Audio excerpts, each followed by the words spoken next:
Look at you guys, just checking out your eons of dedication to me.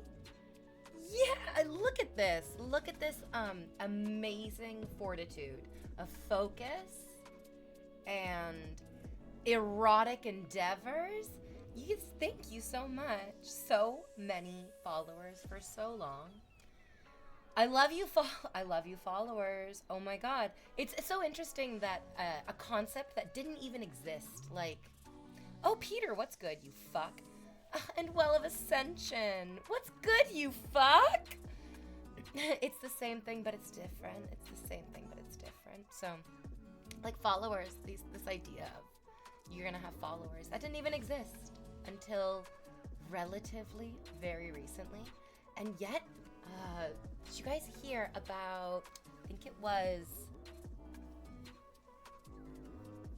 Sophie, right? It was Sophie from Game of Thrones getting to play Jean Grey in the Phoenix movie. And I think it was like Elle Fanning, or maybe it was no. Another like very, very famous actress was like, oh yeah, I didn't get that role because Sophie from Game of Thrones has more followers. And that's why she got the role. Precious Sophie. Precious Sophie. I was like, I almost called her Sophie Thatcher. That's why I wasn't saying her last name, because I was like, I know her last name is not Thatcher. But I know that it's a T, and in my mind, I'm just like... All British T's are Thatchers. Oof, that's a terrible legacy. No, it's not. It's not at all. It's not at all. I think also her character at the end of Game of Thrones is a little Thatcherish. Sophie Turner. Think of Timmy Turner. Oh, I loved Fairly Odd Parents growing up. I was like a little bit too old for, I think, that demographic, or maybe I was like right on the fucking money and I don't know what I'm talking about, but I felt like it was like an indulgence, you know. It didn't necessarily feel like a TV show that I was talking to my peers about, but I really, really enjoyed it. And now I'm so glad that my peers and I have all grown up and we're like, oh yeah, we all enjoyed that. No frog cosplay. Misleading stream title. I know. I wish I was more frog-like as well. I don't know how to do that. I remember the day that SpongeBob SquarePants aired. And I called my best friend and I explained to her. I was like, girl, I just watched the craziest 11 minutes of television I've ever seen. It was the SpongeBob SquarePants episode, I'm Ready. And it begins with SpongeBob like waking up. I'm ready. I'm ready. Those words are so iconic now because of that episode. And he goes to apply for the job at the Krusty Krab. What a great first episode of iconic television. And then let's not think about how far it fell. No, let's not do that just yet. Let's still revel in the past times. And I mean, Mr. Krabs and Squidward, Squidward's his neighbor. So Squidward's like, Mr. Krabs, please do not hire this guy. Please don't. And Squidward's right. I mean, have you ever had that? I guess the closest thing that I had to that was in college. Oh wait, Sophie Thatcher is also an actor? Oh, are you kidding me? Oh, maybe that's why I'm getting her mixed up with another person whose name is interesting. Yeah, wow, okay. Sophie Turner has an Instagram rating sausages. Ooh, you know what? It's good for people to have hobbies, and that's a really good one. That's a really good one. Anyways, I, in college, had a friend. I've mentioned her before. I was talking about her, I think, even yesterday, because I was talking about cutting my own hair. And this girl that I met in college, on the first day of school, was like, I cut my own hair. And we were all like, yeah, we know, bitch. She was not popular. She was... Oh, Sophie Thatcher, that's from Yellow Jackets. Of course. Yes, and you know what? I love Sophie Thatcher as well. Oh, great. Oh, good. I'm glad it's a good association and not a Margaret Thatcher association. I was a little bit confused why my brain was going there, and I was like, British? Might be British? No. I do love Sophie Sophie Thatcher. I keep on accidentally saying Sophie, and then I want to say Thatcher. Sophie Thatcher is, I mean, if she wants to do drag, there's her name. You're welcome.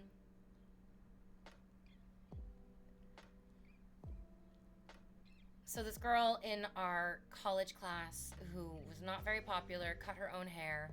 She was American as well, which isn't that strange. There's like a lot of American people who come to Canada to go to school. It's totally fine. But something that's not great that Americans do when they come to Canada is that they like are a little bit over the top with how different it is. Like it's pretty different in Canada than it is in the United States. It's pretty different. But it's also not that different. It's not that different. She was such an interesting character. She didn't drink, even though she was like of age to drink. She could in Canada, it's fine. We were in college. She didn't drink, but she still wanted to go to bars to like socialize with people, which is also totally fine. I'm not much of a drinker right now, myself either. And so if I go out or I go to a bar or something, my dad taught me this in high school, because in high school all of my friends were drinking, and I was like, oh my god, I don't want to drink. I'm a fucking child. I really don't want alcohol. I actually really feel like I don't need alcohol to have fun, because I'm still literally a child in high school. And so my dad, very astutely, was just like, you just need to be drinking. He's like, it doesn't matter what you're drinking. It's drunk people will assume that you're also drinking alcohol as long as whatever you're drinking kind of looks like alcohol. Like, you can't drink this at a bar. People are going to be like, what the fuck? I mean, you can't drink this at a bar anyways, because no matter what it is, people are going to be like, what the fuck? But this girl from my college class would go to the bar. She didn't want to drink alcohol. And I told her this story because we were in college and I learned this in high school. I was like, okay, if you want to go to a bar, just drink whatever looks like alcohol. Like, a rum and Coke just can be a Coke. Nobody knows you didn't put the rum in it, you know? I love a ginger ale. It looks like it could be a beer, but it's definitely not. This girl would drink milk. She would just drink, like, she would order a cup of milk, and the bar people would sometimes have milk. I was like, sweetheart, orange juice even. Pretend you're drinking a screwdriver. You can just ask for soda. You can just ask for soda on the rocks with a lime, and people will be like, vodka for sure is in there. Hey, Bao. Hush. Hush, little baby. I'll turn you into a hat. I'll skin you alive, and I'll wear your flesh. You're a good dog. It's wild. So, number one, we're not going to call the drink with milk, Kahlua, and vodka its original title, because fuck them. As a proud Ukrainian woman, fuck them. We're calling that drink, let's call it the Christopher Lee today. Let's pick a good white person who's dead. Good dead white person. We'll call it the Christopher Lee. We call it the Pope Francis. Pope Francis is white, right? He's a white pope. All the popes have been white so far, except for like the really old popes when, you know, Catholicism and Christianity were a little browner before they got so white. Just drink whatever looks like could be alcohol, for real, yeah. But I bet she has strong bones, though. I'm not entirely sure that actually tracks. I think that is just kind of nonsense stuff. You know what, like, I don't know if actually drinking all the milk really does it. Have you had, like, alcohol alternatives? Wait, do you mean, like, mocktails? I don't know what you're describing. That just sounds like a brand name. Yeah, out of all the choices, milk at the bar would be my last pick. So I like chastised somebody in chat the other day for this, and I've been thinking about it because I'm like, oh, I do this myself so often. And this is what she was doing at the bar as well with ordering the milk. It's wonderful to see people be themselves. It's really frustrating when it seems like being yourself requires people around you to do some kind of like performance or applause, some kind of like audience participation, It's like, okay, go ahead. Go ahead and enjoy. Drink your milk. But it seems like by drinking the milk, she's almost testing everybody in the room. She's kind of like, I'm not sure if this was her. It's like, because I don't feel, and also all the other times that I hung out with her, because I'll be really, like, I'm calling this bitch out for real for her fake behavior. I feel like I am the kind of person to drink a cup of milk. It sounds crazy. Oh, what's good, Tat to the two? It sounds crazy as like a 35-year-old woman to be like, oh, I still love a cup of milk with my dinner, because it's a very childish thing. I'm not drinking dairy milk because I think that would give me life-ending diarrhea. Not that I have lactose intolerance. I'm just an older white person. But I love almond milk. No, less almond milk. I'm really into the oat milk. The oat milk is fucking to die for. I love the oat milk. So love me some oat milk. It's grand. I'll drink a cup of oat milk like with my dinner because I don't want alcohol, and tea with dinner is kind of weird unless I'm having Asian food, in which case it seems perfectly normal then. And so, like, yeah, give me my fucking milk. But I would never get it at the bar. And this girl who ordered the milk at the bar was not the kind of person, because we had meals together. Unfortunately, the reason I'm telling you this story is because I was in class with her all day and kind of her only friend in the class, because nobody else wanted to be friends with her, to be fair to them and their choices.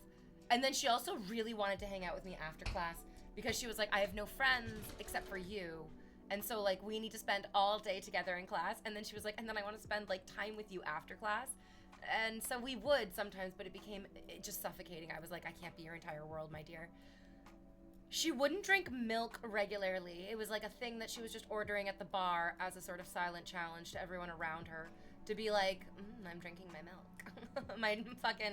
I'm doing my goddamn Alex impersonation from Clockwork Orange.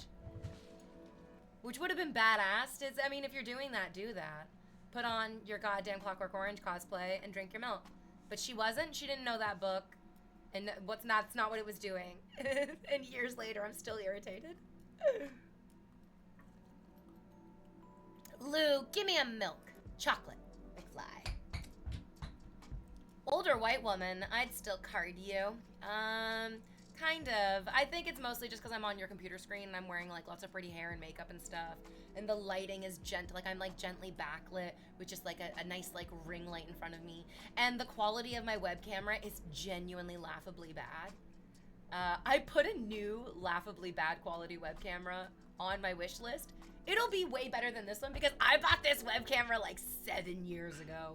And camera technology has truly leapt ahead boundingly in the past 7 years, so you guys can get me. Oh, that's so weird, Dashing. Wait, is it still pinned for you? The link tree is unpinned for me. That's so weird.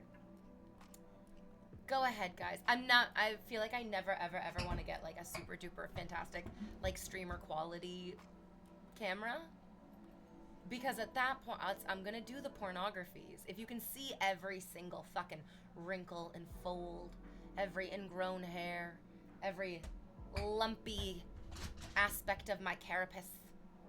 Oh, I love that. Yeah, I mean, let's get into it. Let's go on a fantastic voyage and get inside me then. What's to hide at that point? I also do have a cup of milk with meals sometimes for dinner. Right, Rightus? It's not weird. Every adult person that I know who has seen me do that is like, you're so fucking weird. You're like having the child's meal. And I'm like, okay, yeah, and what of it? No, I mean a non-alcoholic drink that has like a buzz and is pro-social. Like this, okay, I don't wanna Black Mirror you right now, but are you being paid to advertise this? Wait, so hold on, there's a couple different ways that I think this could have happened, and I feel like we really are in a Black Mirror episode where I'm like, I have no idea how this is happening. Is there some sort of AI that just like pops into or like monitors streams until I start mentioning non-alcoholic conversations, and then it triggers this like weird advertisement that I'm getting from you? Or does it not matter what I'm talking about? You're just gonna advertise whatever's in the queue that you have going? I'm terrified and enthralled and a little bit horny. I need some love, Queen. We had a huge earthquake today and I'm still terrified. Wait, what the fuck? Where are you in the world? There was a little earthquake was that in Australia yesterday? Oh, I'm advertising plum juice. Wait, are you talking about the juice in your plums? Is this cock juice? Everything's a sex. Nothing is worse than my web camera that I got out of necessity when I needed it for COVID. It has never focused on my face. Right, it's got a haunted web camera, and he's just like, I guess it's crummy. And it doesn't realize that he's the main character in an erotic horror romance novel. Hello, V, looking gorgeous. I appreciate you, mate. Oh, you sound Australian as fuck. No, it's not a brand, it's a plant. Oh. That's cool that you capitalized the plant name. That's cool. It made it seem like a thing. I mean, not that it's not a thing. Plants are things. In Turkey today. Oh shit. Oh no. Oh. Did that just happen? Jesus, mother of God. Oh, I should message the Big Turk. No, like plum from plums. Oh, okay, like real plums. Okay, cool. I love plum wine. I think all of my favorite getting fucked up drunks have been on plum wine. So good. I am a common person, says Prescience, who enjoys honey frosted wheat bitties and fibrous. What a fibrous way to start your day. I loved that episode because I was like, oh no, this is so relatable. This is so terrifyingly relatable. Sean gave me a nickname even for it. Oh my God, for the web camera? I don't drink alcohol, says Vasflam either. If you like milk, you should try Brondo. It has electrolytes. It's also what plants crave. It is also what plants crave. Oh, we beautiful, aren't we? Good morning, lovely. I mean, yeah, if you like white people. That's one of my favorite lines in Bob's Burgers, which I think is a wildly underrated line. They're watching the like morning talk show and Linda's like, oh my God, they're like the most beautiful couple I've ever seen. And Gene immediately is just like, yeah, if you like white people, which is, to be honest, that's how I feel about a lot of men, unfortunately, and women, that I'm like, you could be the most beautiful, gorgeous white person ever, but I'm like, we've seen too many of you. Yeah, we've seen too many of you. I'm bored of it. The difficulty is being like a beautiful white, pale-skinned, brown-haired, brown-eyed woman. There's millions of me. There's millions of me. The reason that I am so pretty to you is not actually because of what my face looks like. I truly think it's just because parts of my face remind you of more beautiful other brunette women. And I'm not even close to a tiny bit wrong, because how often have we had people come into stream and be like, you look like so-and-so, you look like this person, you look like that person. I don't look like any of those people. Those are all wildly beautiful movie stars. I'm just like, I'm an attractive Canadian woman. But like, that just means that I'm real average looking. But that average is good. I mean, that average is, I'm like a sexy Mad Libs. You can just fill in the parts of me that you don't actually think are perfectly beautiful with what you imagine is perfectly beautiful, and then the other parts of me kind of line up nicely.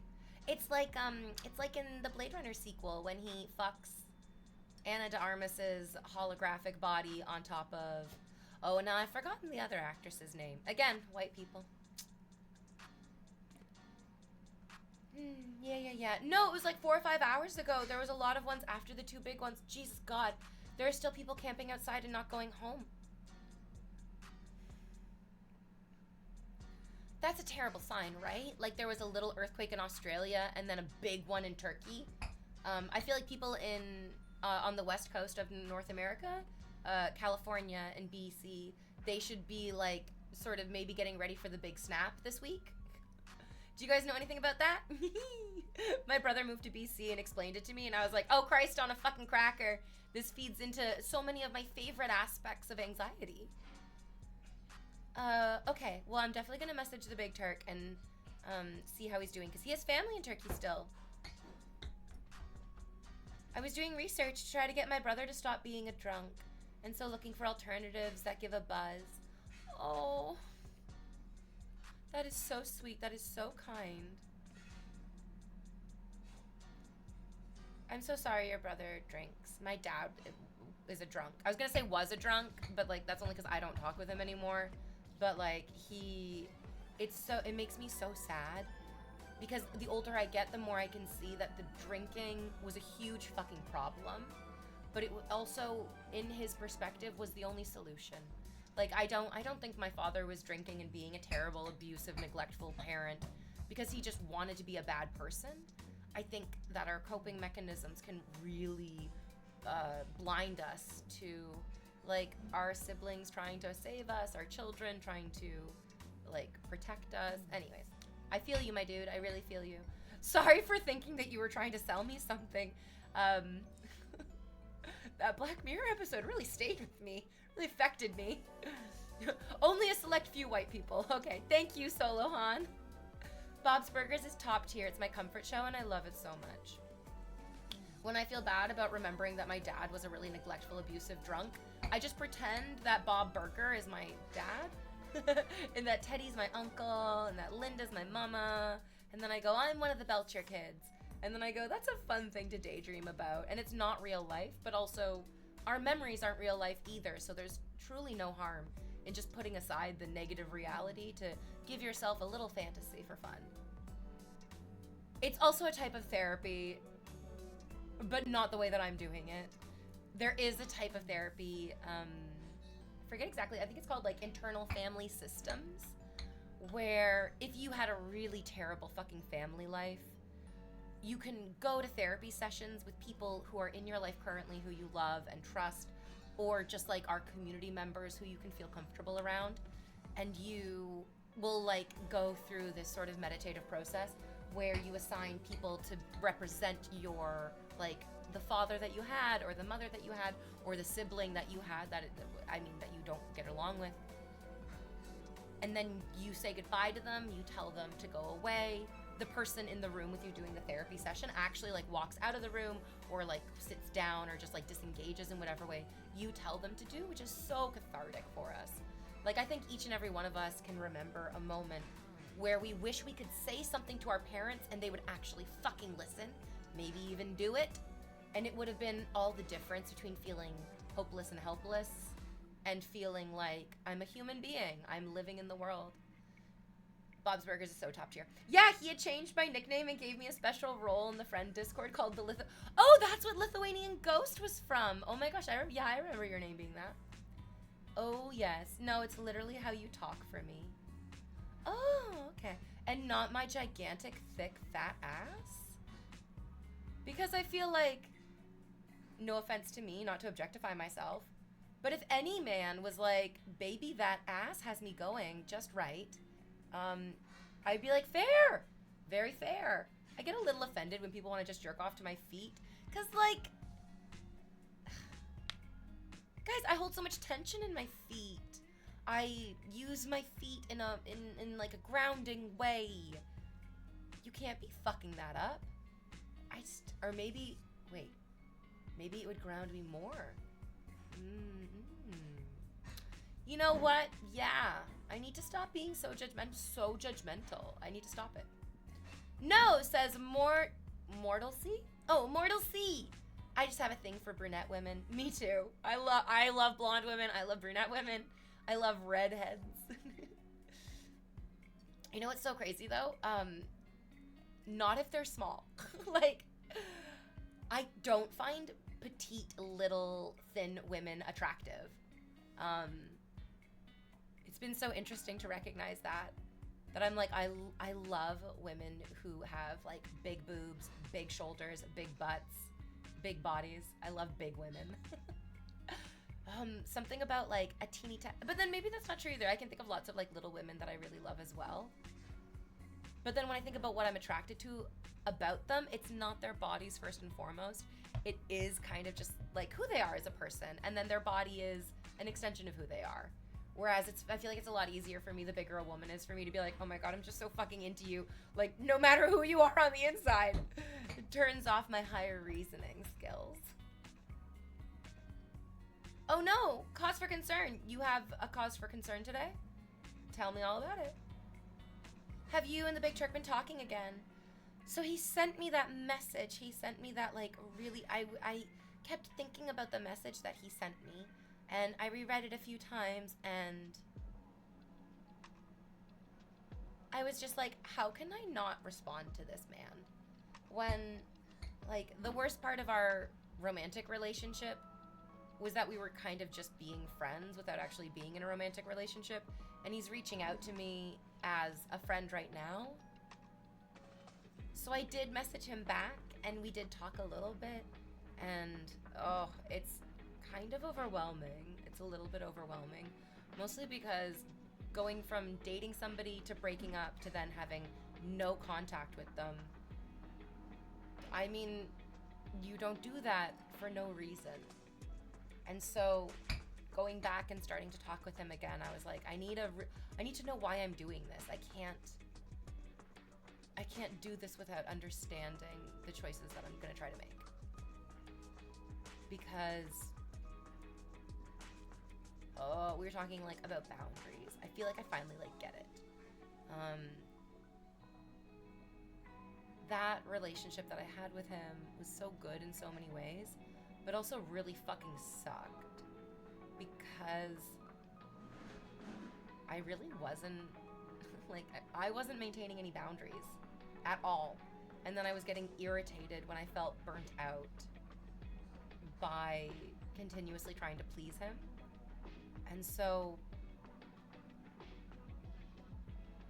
talking with him again, I'm like, okay, I understand that if I'm talking with him, it's because it pleases me. It's because it is what I want to do.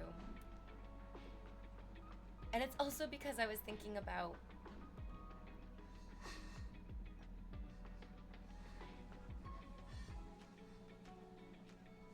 how frustrating and sad it was to go through everything that happened with Stretch.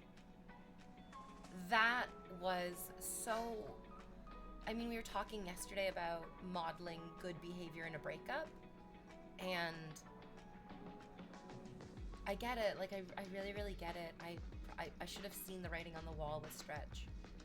That he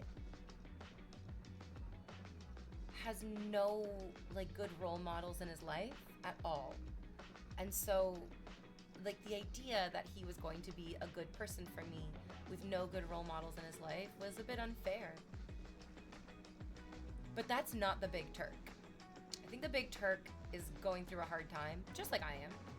And I think that when you go through a hard time, it makes you the worst version of yourself. It really, really does. But the Big Turk has excellent role models around him that he values and that he loves, really loves.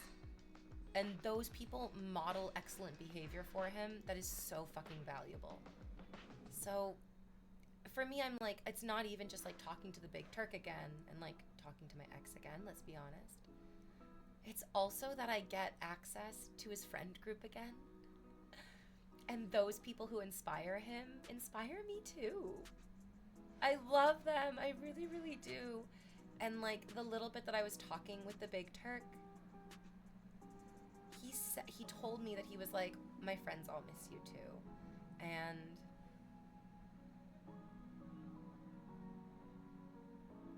that really makes me feel like it's the right choice to keep talking with them.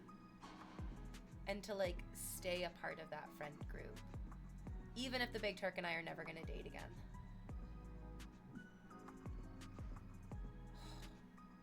I don't know if you guys have ever like heard that from an ex, but like me and my family definitely had that with the girls that my brother dated. Well, I mean, my older brother dated. My older brother kind of loved more the taste that my older brother had in women. And like when my older brother's relationships would end, I mean, not with the last girl, she was terrible. But like my older brother's high school girlfriend, when they broke up, we were like, oh my God, we love her so much. We don't want to lose a connection with her. And my brother dated her when he was in high school, which was like, my brother's 5 years older than me. You can do the math on when he was in high school. It's a long time ago. I still talk with her. I talked with her this January. Because I love her still so much. I'm so glad that I got to keep her.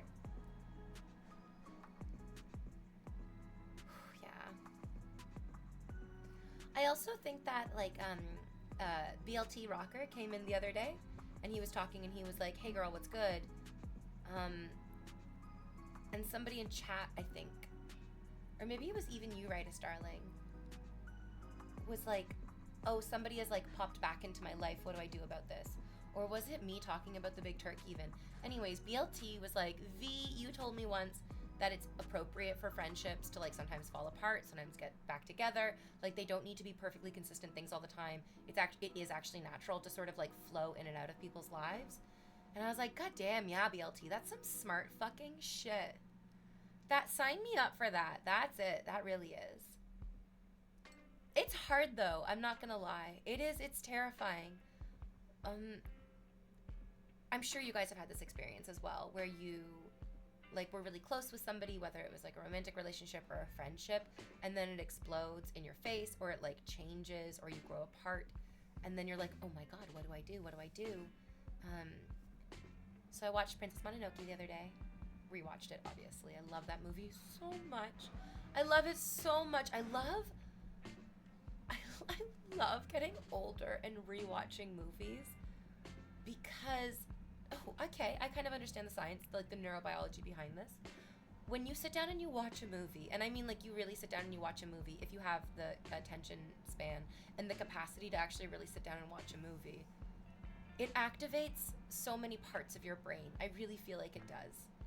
For me, when I sit down and I watch a movie, I'm not just looking at the pretty colors.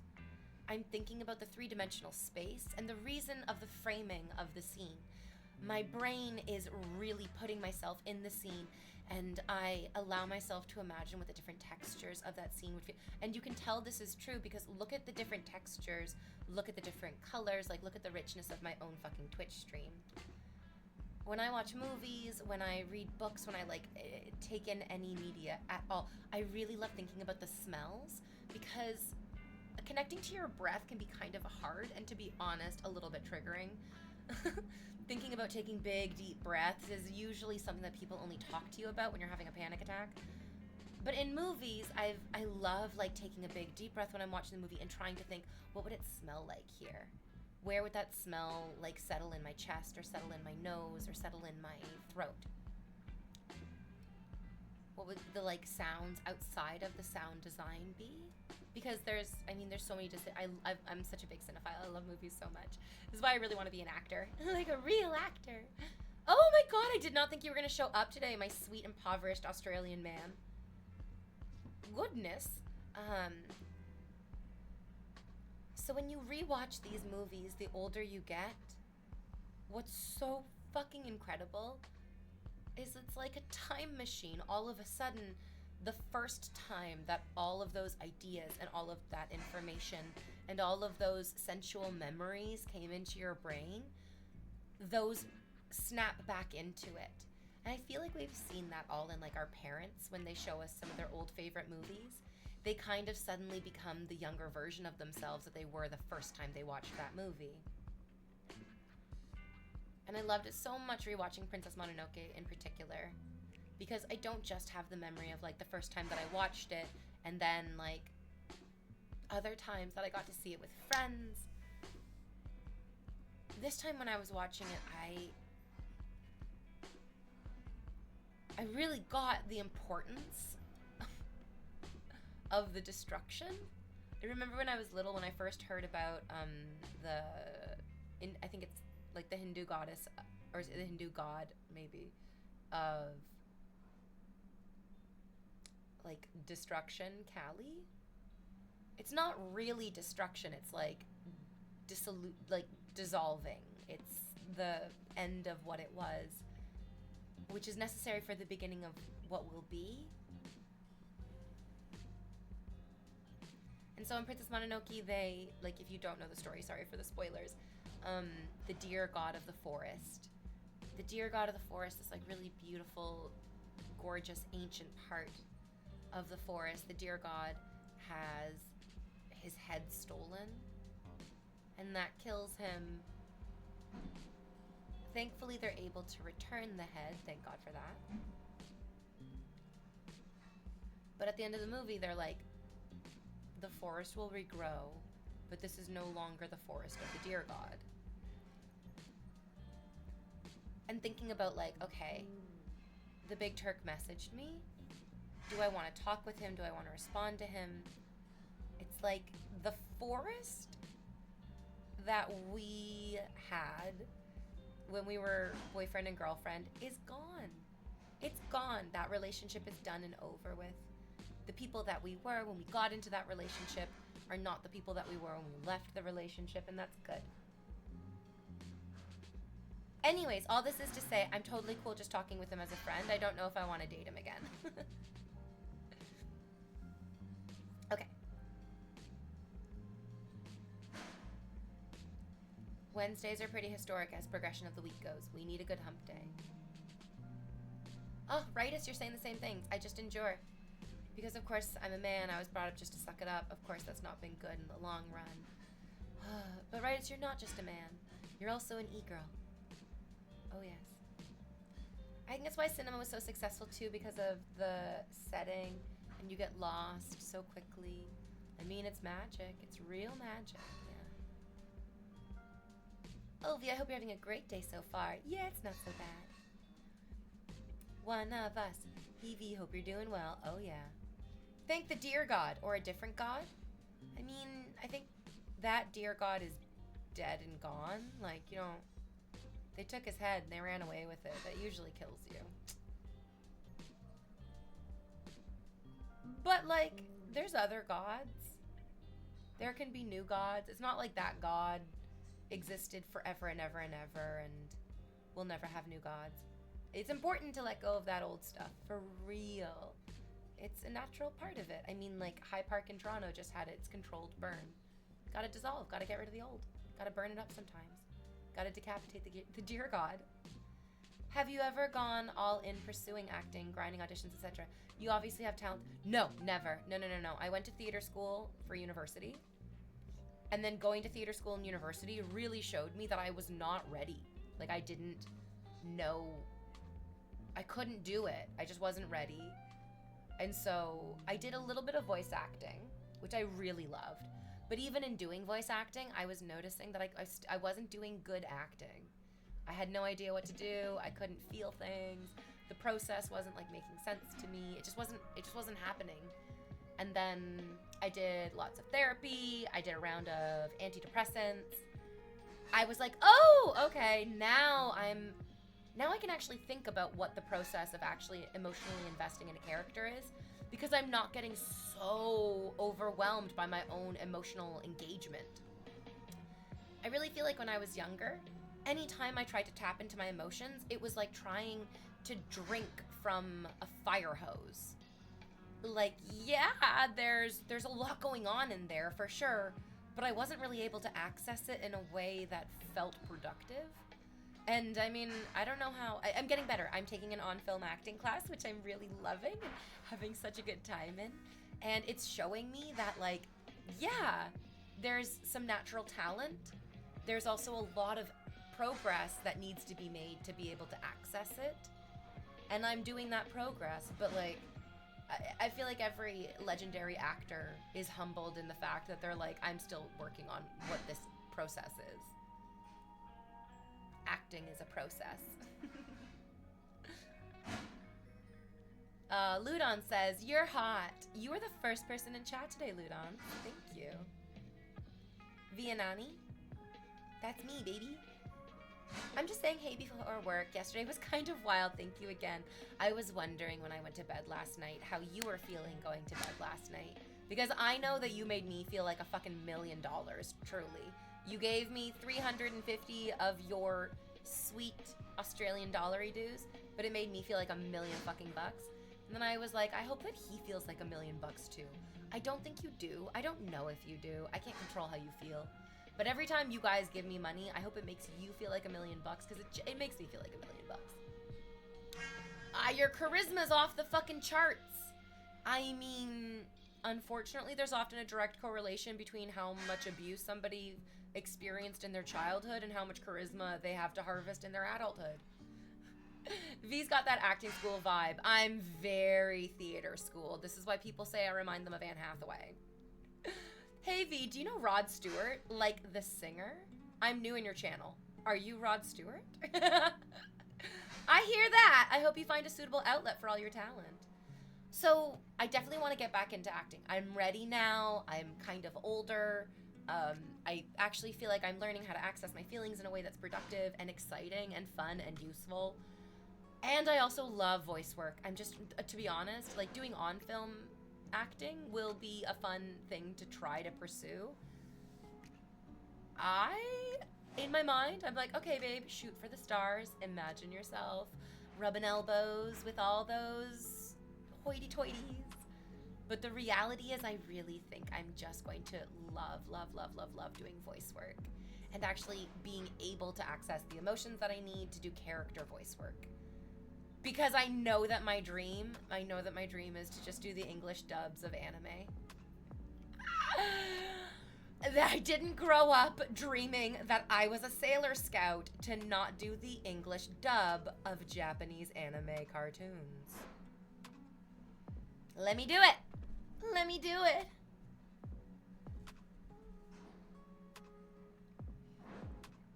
Getting into character voice work for anime, for anything. But then this is also what's excellent, because it is such a teeny tiny group of elites in voice acting. Those people have incredible power to say no, to negotiate an astronomically high salary.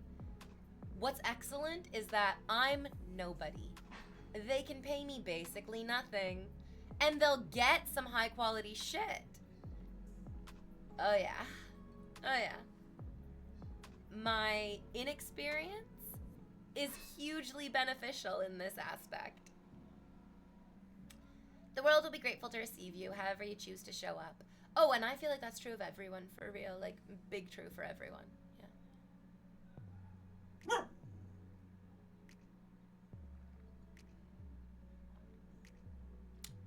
It was $5.50 in Australian dollars. Whoa, goddamn. Yeah, I love sending. It makes my day knowing that it helps make yours better. Oh, good. You do feel like $1 million. Would you rock this as a summer fit? Yeah. Yep. Yeah, I would wear this. Yeah. Like out on a date. Yeah. Maybe like a little backpack. Maybe a little like purse. I'm such a big fan of like kitschy purses. There's a Kate Spade purse that looks like a bouquet of flowers. And I'm like, you don't need it, you're not buying it. You don't need it, you're not buying it. But I'm also like, oh, I love a little bouquet of flowers purse. That's so fucking cute. I love flowers so much.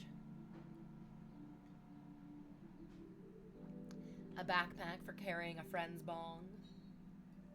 Because you're an excellent friend. I need to cut my bangs. This piece of hair is too long. This piece of hair is too long!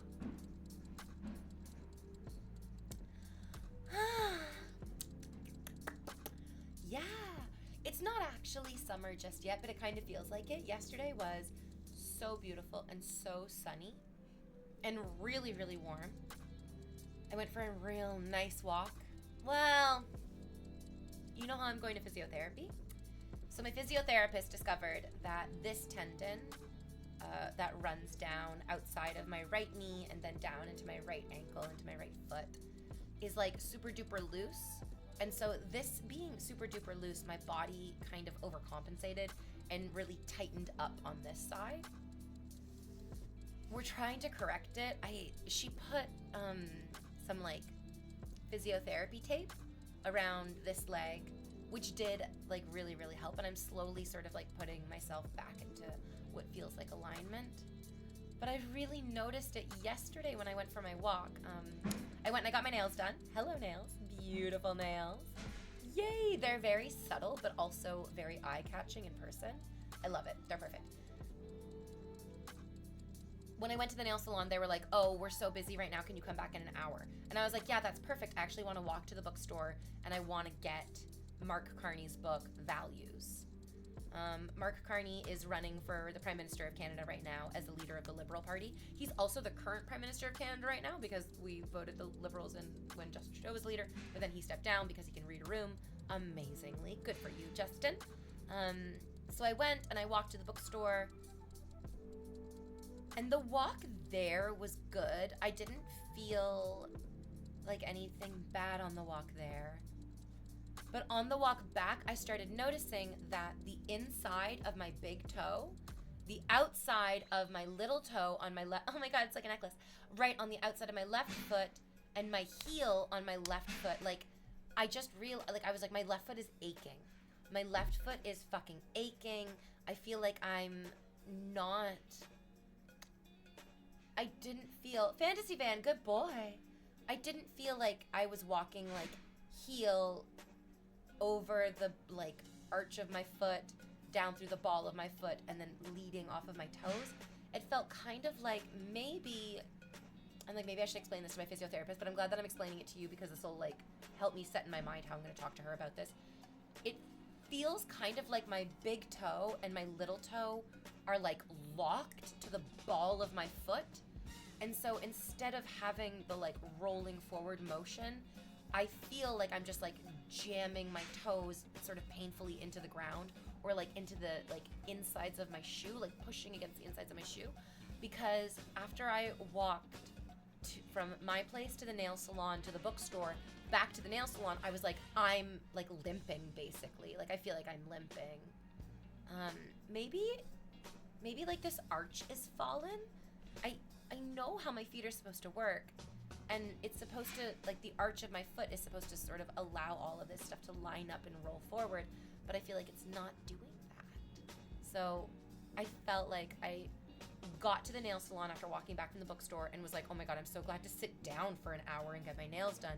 But then when she was like, okay, you're all done, like, thanks for coming in, and I stood up to leave the nail salon, I limped. I like straight up fucking limped home. I was like, ow, that hurts so bad. That hurts so bad.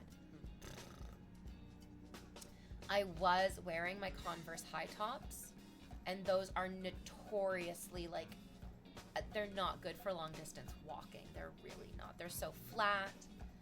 There's not a lot of arch support. So maybe I need to get some like arch support in my Converse if I'm going to wear them for long walking things. Yeah. Is a Canadian summer just great weather, or does it sometimes get too hot? Where I live in Southern Ontario, because Canada's so fucking big, in Southern Ontario, our summers are fairly comparable to the summers that you would be familiar with in Japan. Our summers in Southern Ontario are really like Japanese summers, where we have like bitterly cold, snowy, dry winters that lead into wet, sort of chilly, but occasionally warm springs. And then very hot summers, like sometimes burnt, like outrageously hot summers. It's crazy hot sometimes in the summer. But thankfully in Toronto, we have the Great Lake right attached to our city. And the lake effect that we get from being on the Great Lake really like mellows out the most intense aspects of it. But if you go away from the lake, you can get some really intense Ontario weather in every direction. Who do you think is going to win Prime Minister? I heard that he used to have a huge lead. Oh my God, okay, so the Conservative Party of Canada has never had a huge lead. I am immediately very suspicious of you because you seem like an idiot, to be perfectly frank.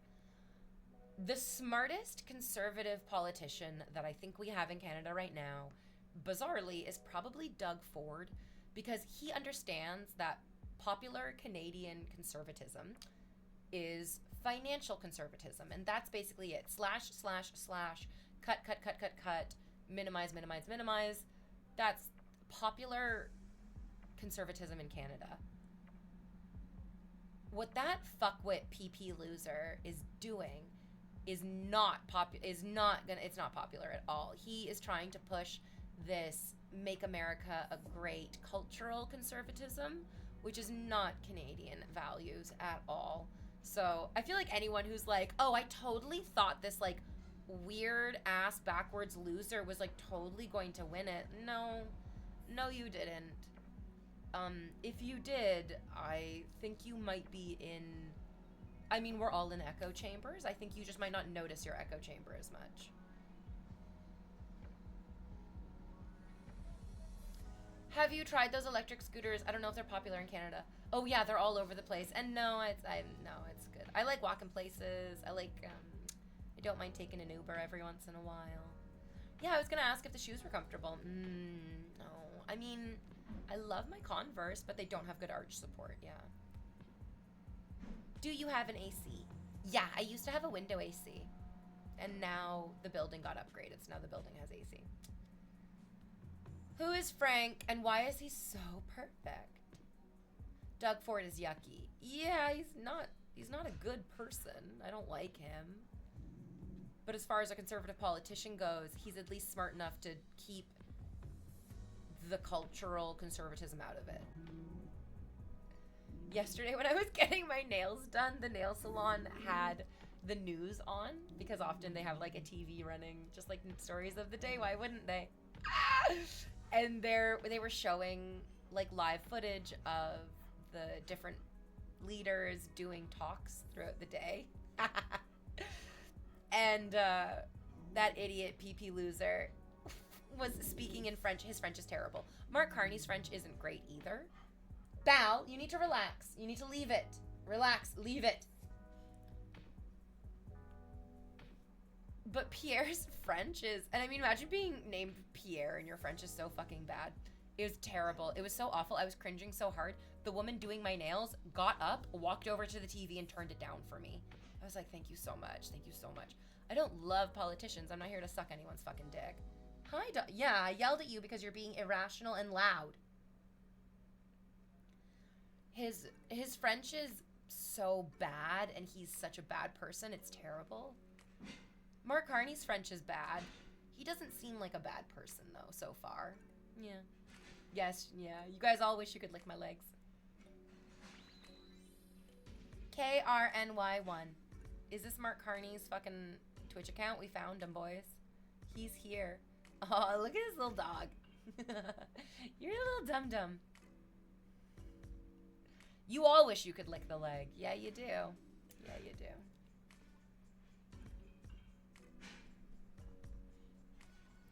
Val, they're allowed to do it.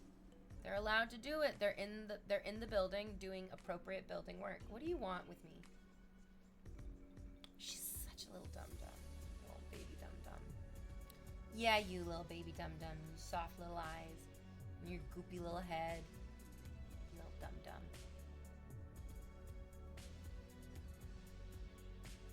Hi, baby. You're giving me more licks. So many. I'm gonna give you kisses. I'm gonna eat you up. I'm gonna eat you up.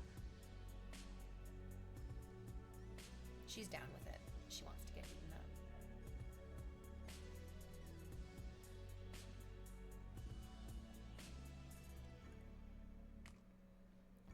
Leave me alone. Leave me alone. The truth is, she'll never stop. She'll never stop, like, begging. She'll never stop, like, looking at me so longingly. Look at, there she goes again. She's like, mother, please, please, mother, please. I love you. I love you. Come here. Yeah, there you go. That's what you want. She's such a baby. She's such a baby. She just wants to put her little baby face against my leg. Yeah, exactly. Look at her, like, tilt her head. You're such a baby. I lie to people on the street when they ask, how old is she? I have to gauge how much time we have. If we have no time at all, I just lie. And I say, she's about 10 months. And they go, oh, yay. Because it makes people happy to see puppies. And there's not a lot of things that make people happy nowadays. And so we should just give them whatever they want. Especially if it doesn't hurt anyone. But then if I feel like I have time and I can talk with them, then I tell them. I'm like, sometimes I lie and I tell people she's about 10 months. But she's like gonna be 8 this year. Look at this little dum-dum. I wish I was the dog.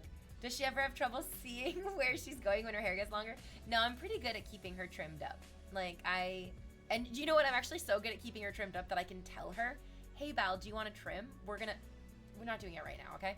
and then I'll like walk over to the bathroom because I trim her hair in the bathtub because it's very easy to clean up the hair in the bathtub. And she runs, she literally sprints, leaps into the bathtub, gets so excited, like tilts her little chin up, looks at me because she loves getting her little haircut done. Yeah. I feel like it's one of the clearest indicators that I grew up in an abusive household, that my pets growing up hated being groomed. Like, my pets hated grooming when we were growing up because my dad really did not know how to, like, raise other people in a good way. Because my pets love being groomed. My pets love getting their nails cut. My pets love when I, like, give them little haircuts. They love going to the groomers. They love going to the vet.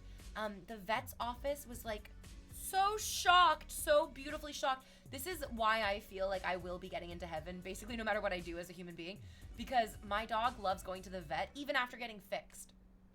They were very clear that they're like, yeah, dogs sometimes don't, like, hate coming to the vet until they get fixed. And then once they're fixed, they hate coming to the vet.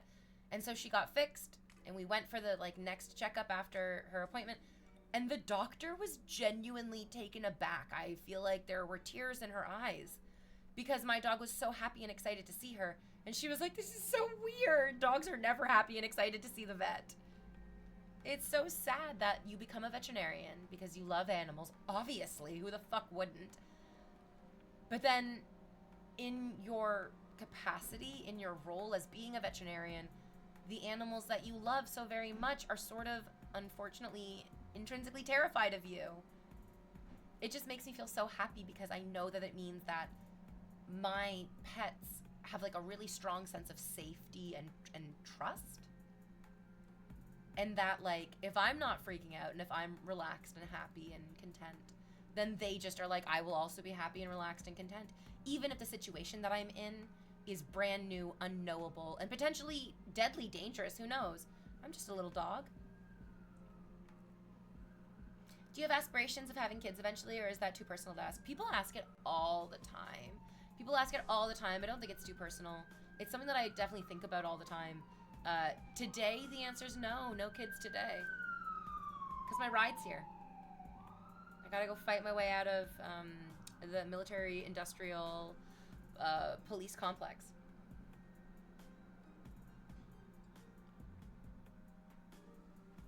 You're going to read my disgusting little comment out loud. I did. I have one dog that loves going to the vet and seeing everyone, and the other one despises it. It gets just like one of those nature versus nurture things. Also, they're just little people, and they have little different personalities. Is that a Steven plushie on the top right? Like Steven Universe or Steven the YouTuber? I don't think I have any Steven Universe plushies out here right now. You got sleep in your eyes. You got puppy sleep in your puppy eyes. You're such a Goomba. You need to go to the groomers. It's time for her. Oh, she's so cute. You're so cute. Oh, please.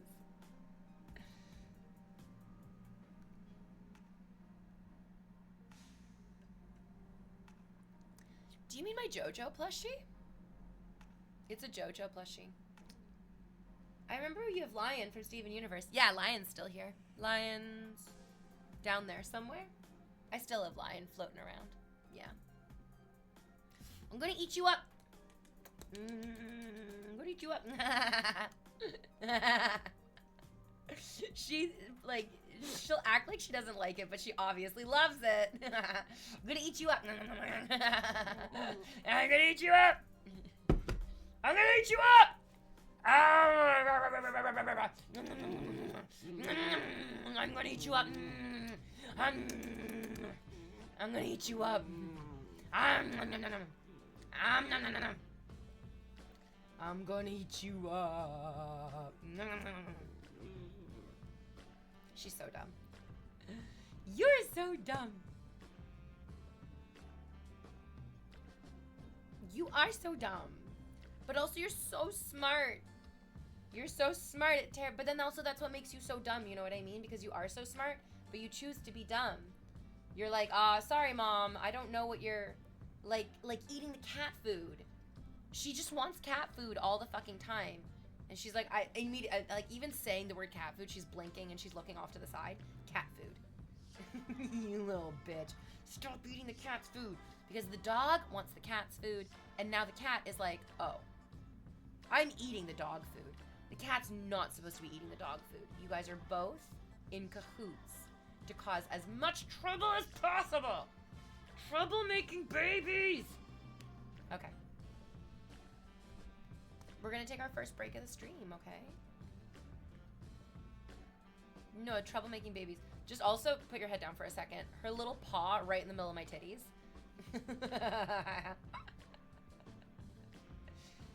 Comes on stream, licks my thighs, delicately rests her hand betwixt my breasts. You are living the dream, my dear. You are living the dream of all these men in chat. Yeah. Same with my dog. She eats the cat's wet food, scarfs it down quickly in secret, and then throws it up because she ate it too fast. Oh my frickin' God in heaven. Ya dingleberries. The lot of ya. Anonymous, thank you for the Thick Thigh Saved Lives subscription. You're a puppy. You're a puppy. You're a puppy and I love you. She really is a puppy. It's just such a baby all the time. Every day a baby. Today, a baby. Tomorrow, more of a baby. Baby, baby, baby. Magic says, V, I hope you know you're the perfect example of my dream girl. And I know this means nothing as like a random person online. Yeah, I guess it kind of. I don't know. It's a nice thing to say. I like when people just say nice things. You could have said, hey, V, the sky is blue and that makes me smile. And it makes me literally just as happy as hearing that I'm your dream girl. You know what I mean? Puppy, look at this little bean. Look at her body. It's a bean. She's got a little bean body. This bean. Beanie bean baby. Baby bean body. You're a baby bean body. Little Buster Brown baby bean body. Okay, I'm out of my mind. Okay. You're so dumb. Everybody loves butt pats, though. Everybody loves this. Look at her. She's in heaven. She's in heaven. Hey, V, the sky makes me smile because it's blue and stuff. Yes, I love to hear it. And then I have to tell her without raising my voice that she shouldn't eat the cat food. But of course she knows what I mean, feels guilty, goes on. Beanbag belly, turn her face away while she's raising one paw. Just so cute. Oh, no, you're all done with the butt slaps? Okay. Okay. Let's go on our first break. Oh, your nose is so drippy. Yeah. Her nose had two perfect, like, drippy water droplets coming out of it. And I was going to use her bandana to delicately wipe it away, and she just extends the tongue and licks it all up, and they're gross, but I love them. So gross, but I love her. Okay, BRB.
control group of people.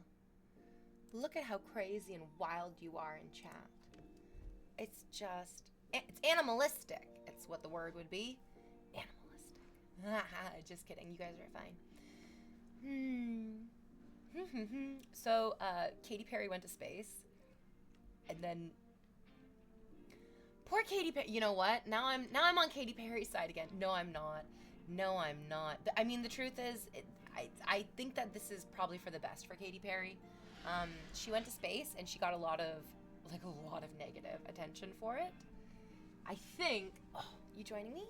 Hello. I think that Katy Perry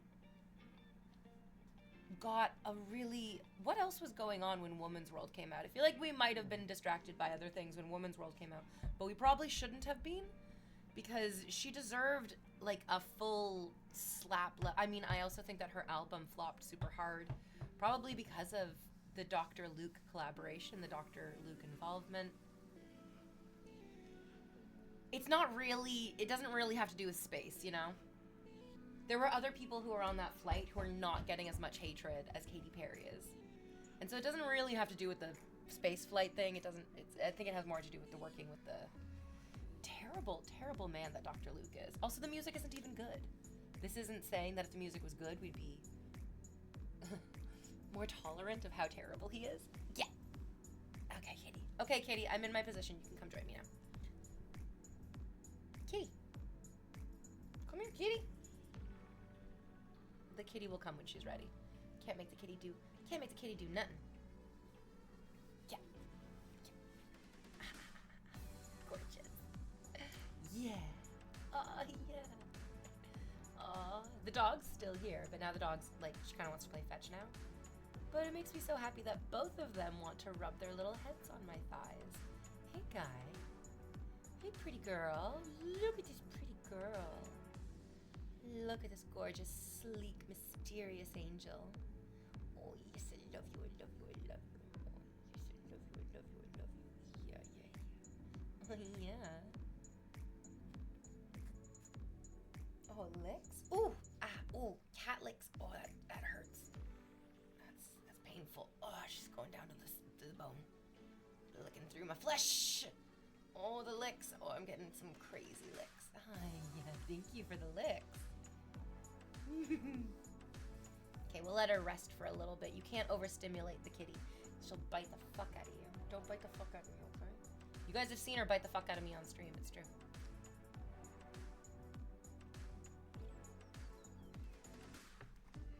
Enjoy the rest of your day, Magic.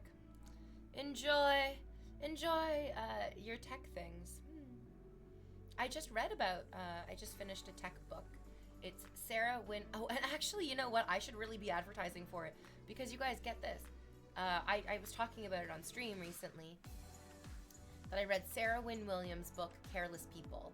And Sarah Wynne Williams was the global policy director for Facebook, Meta, for 10 years.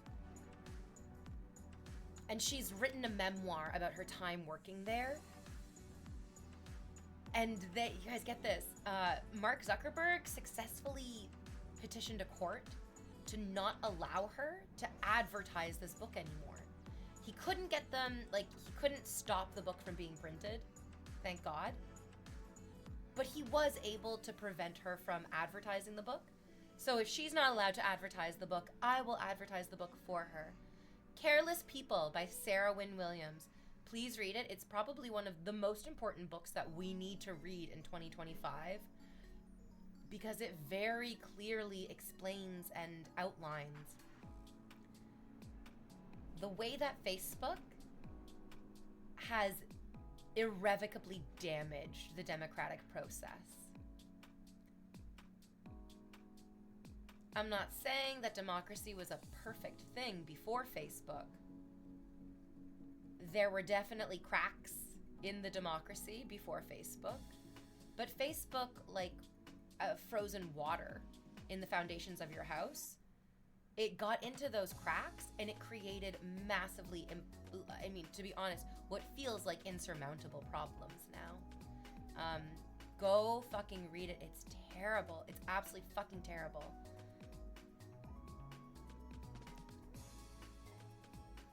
Yes, Mark Zuckerberg did everything in his power to possibly prevent this, everything he could possibly do to prevent this book from being published, but he couldn't because it's the truth, and she's able to like say that. She's also testifying in front of Congress about the vastly illegal operations of Facebook Meta, like right now, like this past week even. She's one of those people that will go down in history for doing the right thing, for real.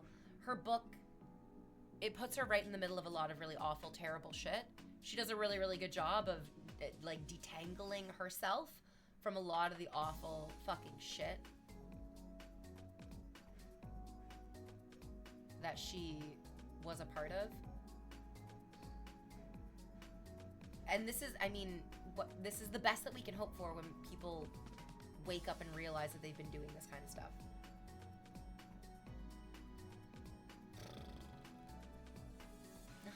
Hi. Boy, so fervent headbutt. Such headbutts. Oh no, wait, it's not Congress, it's Senate hearings. Never mind, I got the Senate and Congress mixed up because I'm a Canadian woman and those are not my branches of government. Come, are you coming here? Hello? Here you come? Come on. Yeah, let's go.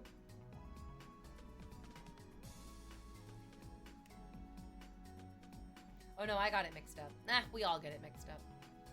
It's not our government. And even if it was our government, people still get it mixed up.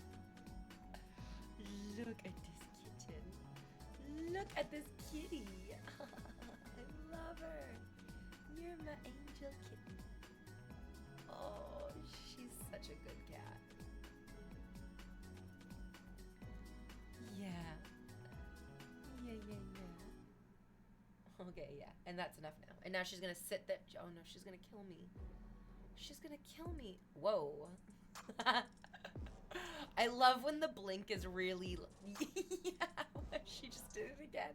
I love when the blink is really like hard from one side to the other. It's not like a blink, it's don't kill me. I love you so much. There's a special name for, it's like non-bilateral blinking.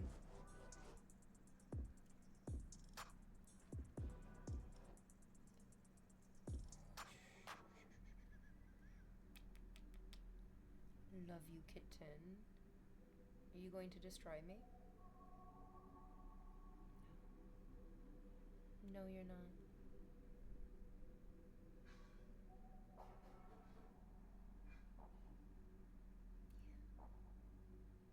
Yeah. The slow blinks are a sign of trust. Real slow blinking.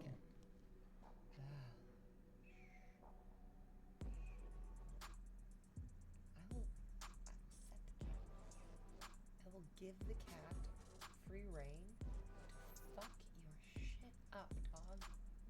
Val, leave it. Go to the kitchen. Go to the kitchen. Good girl. Good dog. Good girl. My new favorite way to get the dog to stop barking is to just immediately draw attention to how quiet the cat is being and how disturbed the cat is by the barking. And my dog seemed to actually kind of be getting it. Like, as soon as I'm like, she's not barking, Val kind of like looks at me and the cat and is like, oh shit. Well, if I'm barking, what does that make me? If you guys aren't barking, but I want to be part of you.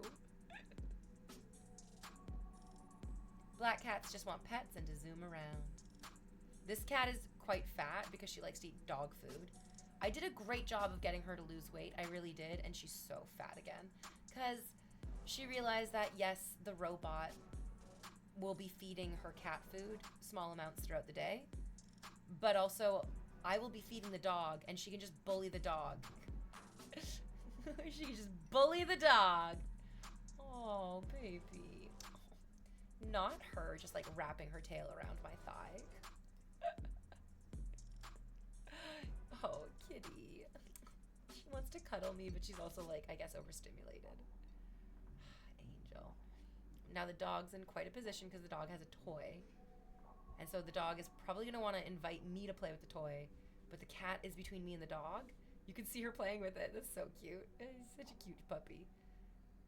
Let's see how the dog navigates this, because the dog is rightfully real terrified of the cat. I mean, honestly, I too am terrified of the cat. She's the alpha in the house. We're all just living in her house. Belle, so silly. Silly puppy. Gooner Cat knows what's up. Yeah, look at her little tail. I'm gonna be honest. I'm glad that I'm sitting on my pussy, because I don't think I would like to have my cat's tail tickling that part of my anatomy. I'm glad that your tail is just gently caressing the bottom of my legs. That's good. That's better. That's better for all of us. I'm glad that I'm probably not going to get banned now for having explained that. There are so many plush babies. What the fuck? Oh, I have histrionic personality disorder. Sorry, I don't actually, but I read an article. I read a Cracked article like a decade ago talking about Belle from Beauty and the Beast, and how Belle from Beauty and the Beast has a histrionic personality disorder because she relates more and is happier and more comfortable around the like animated, inanimate objects of the castle and the Beast than she is around like actual human people. So anytime somebody points out that I have a lot of toys, I'm just like, oh yeah. People just suck. I mean, can we all be honest for a second? We all have a list as long as our fucking arm of the people who have betrayed us.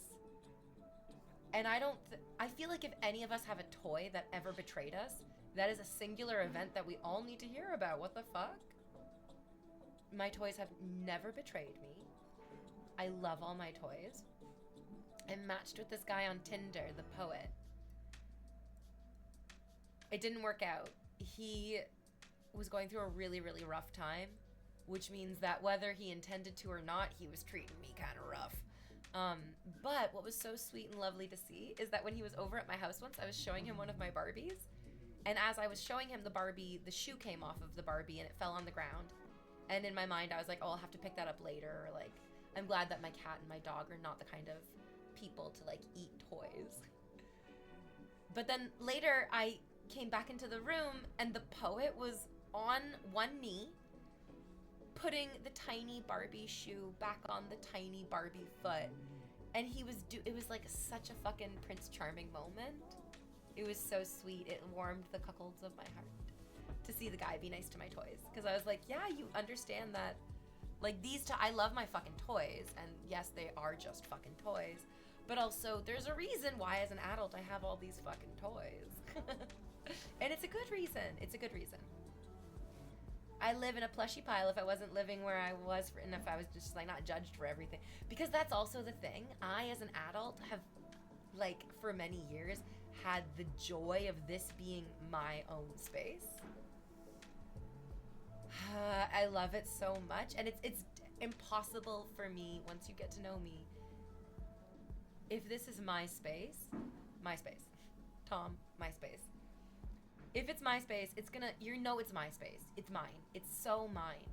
I'm very much the kind of person that if you and I went through a teleporter together and all of our clothes and our backpacks with all of our stuff got mixed up, when we got to the other side of the teleporter, it wouldn't take a fucking moment to sort out whose is whose. I'm very much this person. And it just comes out of me in every which way. God, I want my own space so bad. Rightus, I'm going to be honest with you, there is literally nothing better, to the point that I'm like, you need to find out what the best rental, online rental advertising in Toronto. It's called View It. View It is the fucking way that you get good fucking places to live in Toronto. And Rightus, I cannot say enough that you just need to look for 5 minutes every single day. Look for 5 minutes every single day at the available places, Because the truth is, very rarely do people find what they need when they need it. We often find what we need when we don't even realize that we need it. Hello, goddess. Is this a goon-free zone? Oh, I mean, y'all are allowed to goon as hard and as often as you need to. No doubt, says Elle. I don't have sexy V-necks. Oh shit, you're right. Frightus. Yeah. You'll find what you need when you don't, like, you don't even realize, you're just gonna be like, oh my god, this is perfect. And I didn't even know. Anyways, I think that's the way to do it. Just like spend, and if you don't do it every day, maybe like spend 20 minutes every, like, weekend. Like when you're drinking your tea on the weekend. I love that I just mimed drinking tea. I have a whole mug in my hand.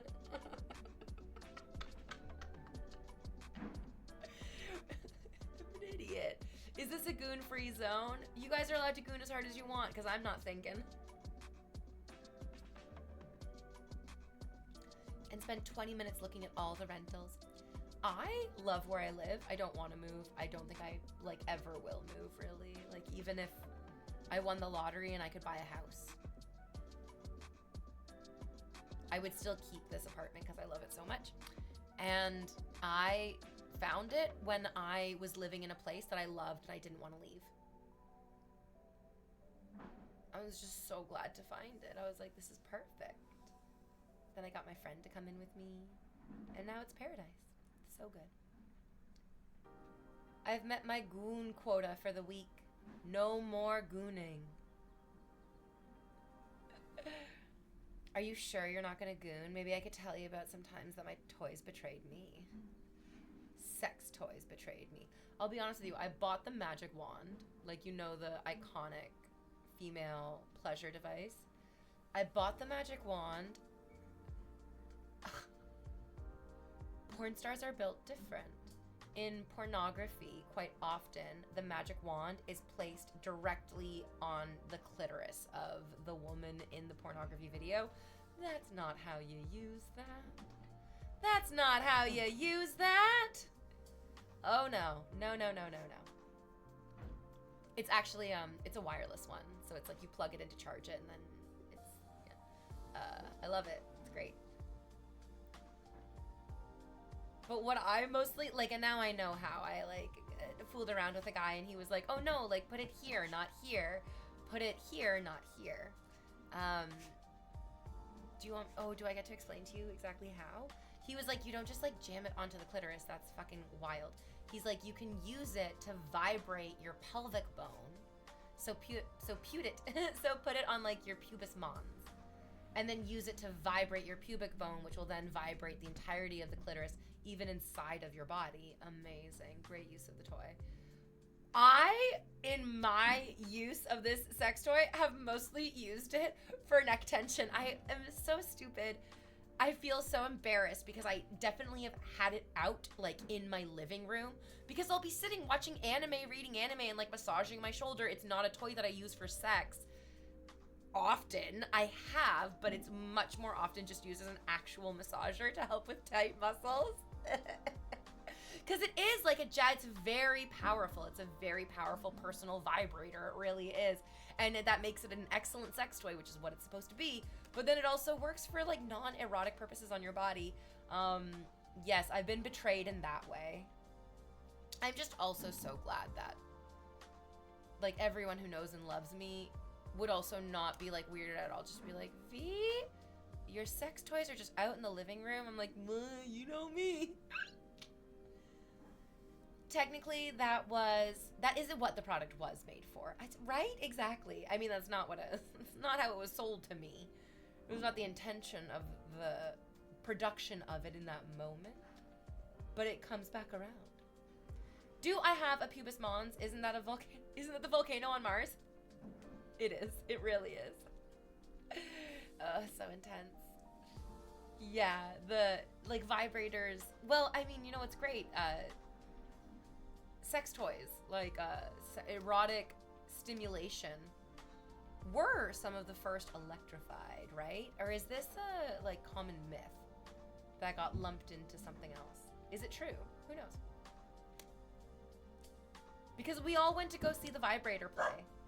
Yeah, in the next room, the Vibrator play, right? Hey, Val? You gotta go in the kitchen. You need to be quiet. Look, you're stressing the cat out. Val. That's enough. You gotta go. You gotta relax. Look how stressed out the cat is. Sorry, no stress. No stress, little bean. The kitty's also got a little bean body.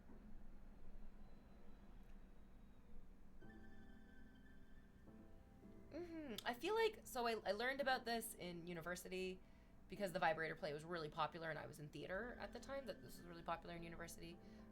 But then I also feel like I recently read on the internet that this was all bunk and nonsense and none of it was true. And it's one of those things that somebody said because it sounded cool and then we just ran with that instead of it being actually the truth.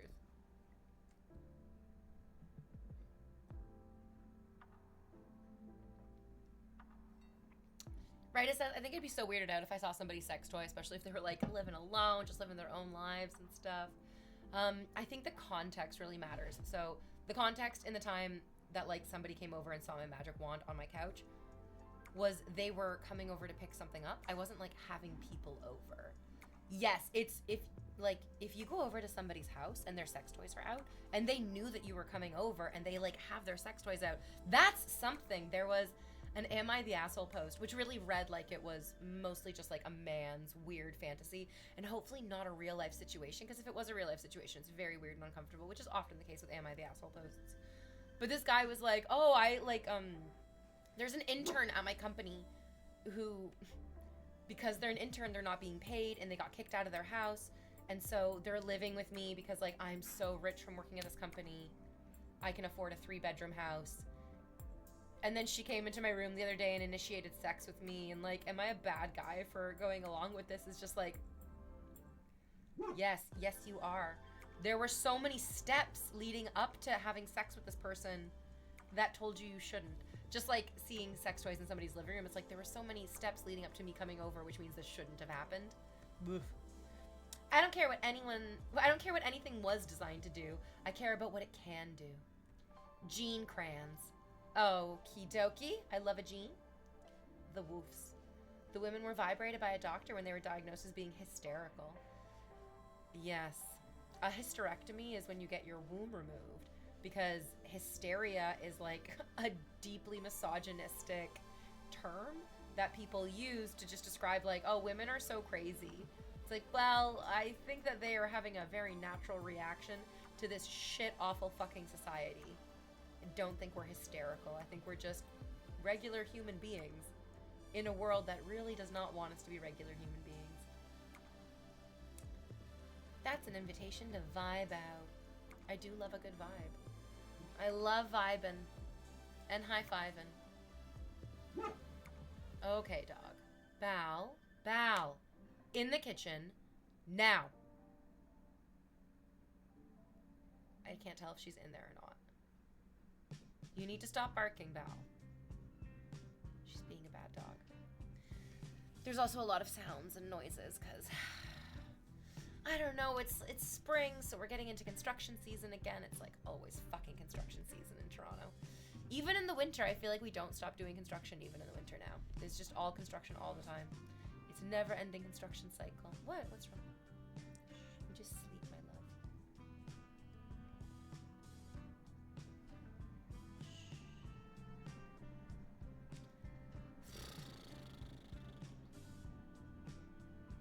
Okay, tomorrow is therapy day. Excited. Oh, like beyond. I can't even begin to describe to you how excited I am for therapy day. I'm just doing massage therapy tomorrow, but I am also going to try to go for a run again. I really hope it's not raining. If it's raining and I don't know what do you know what the weather's going to be like tomorrow? If it's not gross and raining, then I really want to go for a run tomorrow. I'm going to do massage therapy, which I'm really looking forward to because I had like probably the most intense massage therapy session last week, which was when I had this realignment begin. And I've been doing yoga. I've been like trying to, because the tape had to come off eventually, right? It couldn't stay on forever. I do feel like the alignment is still kind of working really, really well, and that massage therapy is where I'm really feeling like the coming together of physiotherapy and the yoga that I'm doing on my own. Oh, I really, really like it.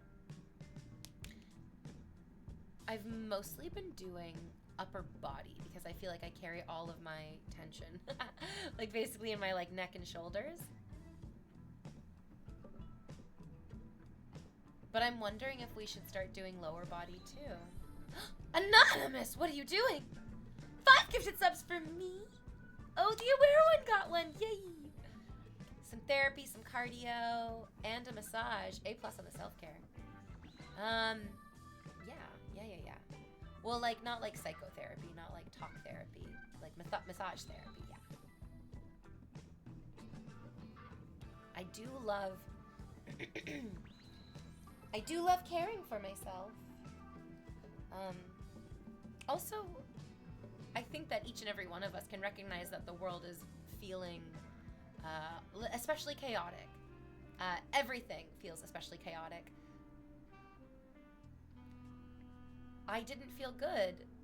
I did not feel good last November when Donald Trump was reelected as the President of the United States of America. That was such an incredible, devastating blow, to be honest. And then him fucking with the stock market and attacking just women. They were erasing tons of information from web pages about women in science, women working at NASA. It's just, all of it is so fucking frustrating and so disheartening.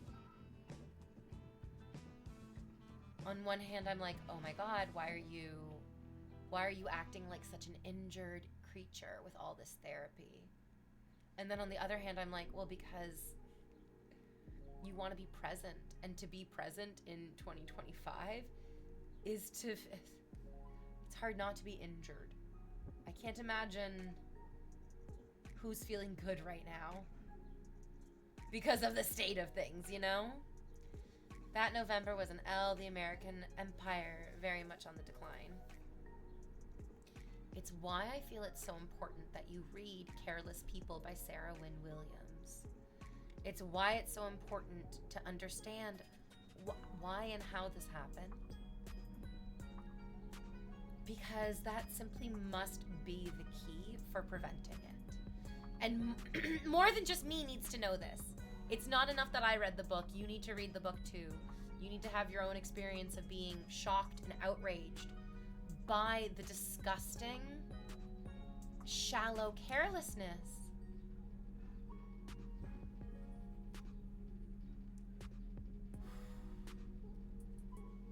I am a little bit nervous about our own election that's happening next week. Bow. I see you walking towards the door. I don't think it's where you should go. It's getting you riled up, dog. I drank all my tea. I wish that I had more tea. But again, remember how we were talking about Princess Mononoke and how, the America that was so phenomenally inspirational to so many of us in the past. I don't know if that America is still around. I don't know if that America is right now.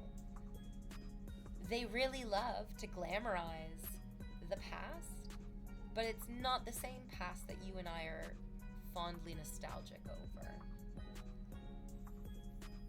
It feels awful to let go of what gave us strength, but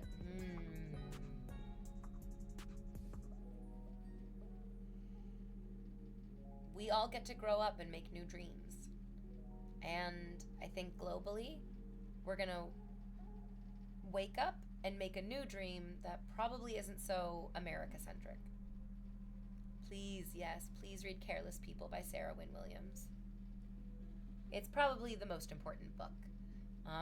Because all of the other very important aspects of the news and the information coming out about like what's going on all over the place.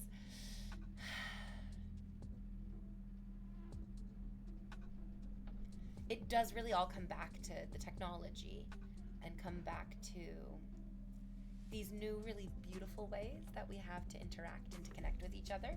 Like, there's no denying that there's a wonder. This is such a golden age of human society, which doesn't feel like it at all. Like, I was just saying how terrible everything feels, how like the stock market's been so crazy, that the American election was really, really disheartening for all of us all over the world to see. But there's a reason that we learned about this in history class too. It's because this is like all very human. We're doing the human thing, which is to do this, which is to gain new technology, create structures of haves and have-nots, pit them against each other, and then roll around in the spoils of it, basically. It's very, very profitable to make people fight each other. And now we can fight each other online, and that's so fucking profitable. It's wildly profitable. And in the past, before we had meta technology, before you could make money out of like nothing on the internet, at least when people were making money producing something, there was value being inserted into the world. Now that you can create profit online, seemingly out of quote unquote nothing, it's never out of nothing. We're always standing on the shoulders of giants continuously. We really are. It's important to recognize that if you want to understand how to keep doing it too. We fight online, and the fight online is such a shadow fight as well. Oh God, such a shadow war.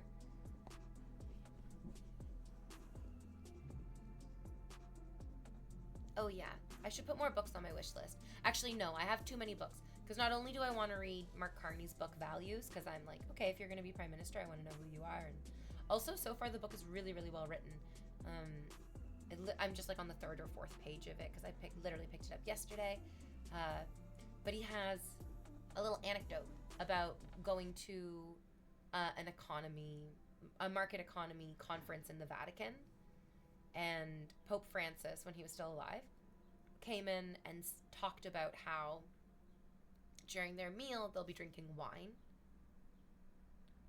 And he talks about how wine is many things. Like, wine is flavor and color.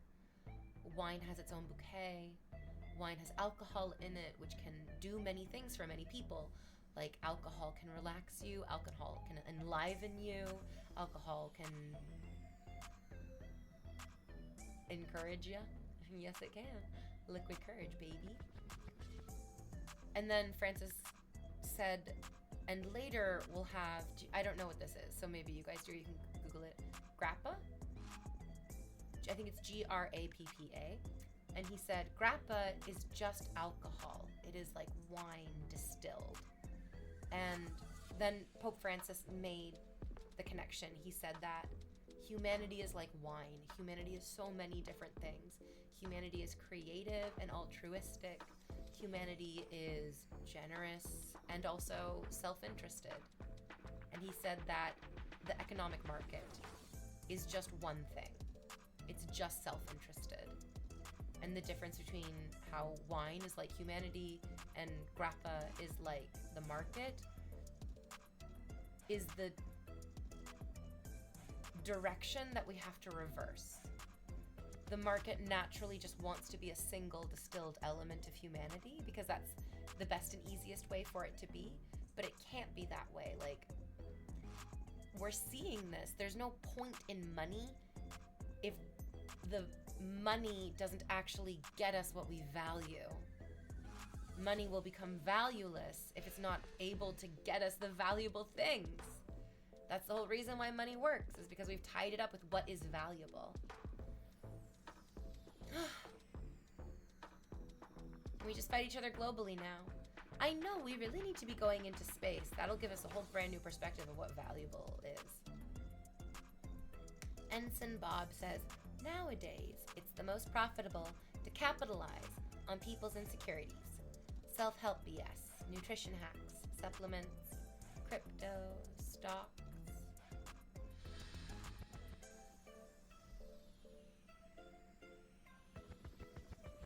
I hate it. I don't like it. I just like it so much. On one hand, I enjoy games. I enjoy games. I like games. We all like games. I love playing games. Big fan of games. I love a good game. Hide and seek, for sure. Scrabble, sign me up. Resident Evil, I'll play it all night. You know how I feel about Animal Crossing. I love Solitaire. I love Battleship. I love Monopoly. I love Risk. I love games. But the gamification of everything, like everything, unfortunately, kind of feels like a game now. Everything feels like a game. Do you remember in Arrival when Amy Adams is describing why it's so disastrous to use a game as the main mode of communication with an alien species, with an alien race? It's because games are about winners and losers. Games are about advantages and disadvantages. Games are incredibly adversarial, intrinsically adversarial. And the economy, culture, these things should not be intrinsically adversarial. That really defeats the whole purpose of us creating these systems of society if they are going to be adversarial. It's so frustrating. The more we do humanity, the less human it feels. Well, the space stuff is being led by that dumbass who sucks at video games, so I don't know if I want to go to space just yet. Oh, Ellen? Thankfully Ellen is, just like takes a lot of credit for SpaceX. But there are actually lots of other people who are involved in that company as well. It's not just entirely his company, thank goodness.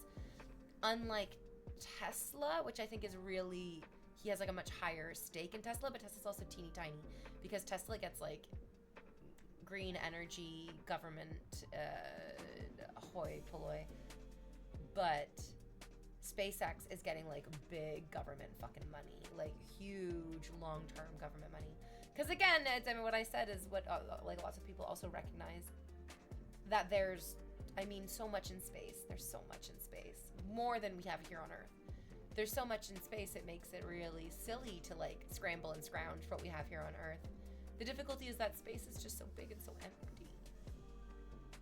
So big and so empty. I love the signs that people made where they called him Felon Musk. Because I was like, yeah, call him Ellen. Yeah, call him Ellen. Get it. Oh yeah, I need a pedicure like fucking crazy. Should I go get a pedicure today? No, maybe I'll do it tomorrow on therapy day. Ugh.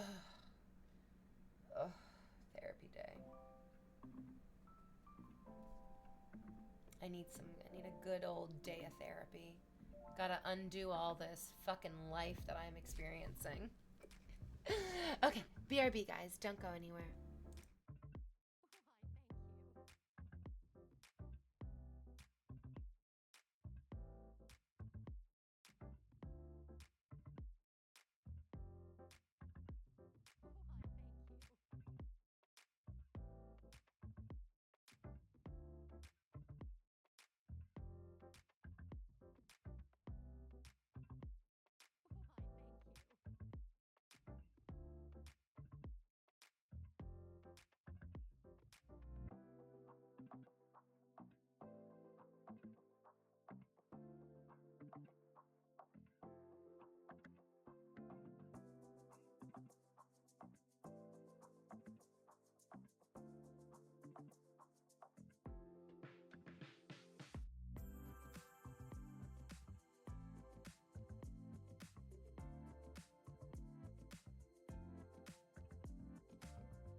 I've returned to you.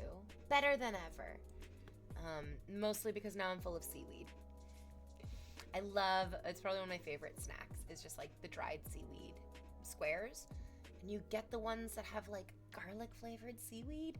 Yes, I am a salty, garlicky, breathy mess now. It's so good though. Space is really, really awesome. I do love space. Yeah. Oh, I didn't grab my water. Well, I'll be fine. If I need it, I can go get it. North says, fans of Severance. Dear fans of Severance, when you're thinking of your favorite characters, do you consider the innies and the outies as separate characters? It really depends.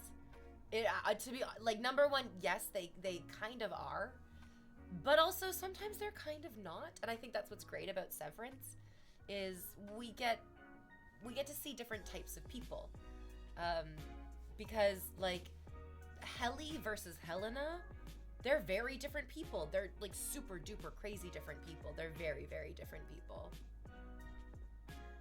But Dylan G and Dylan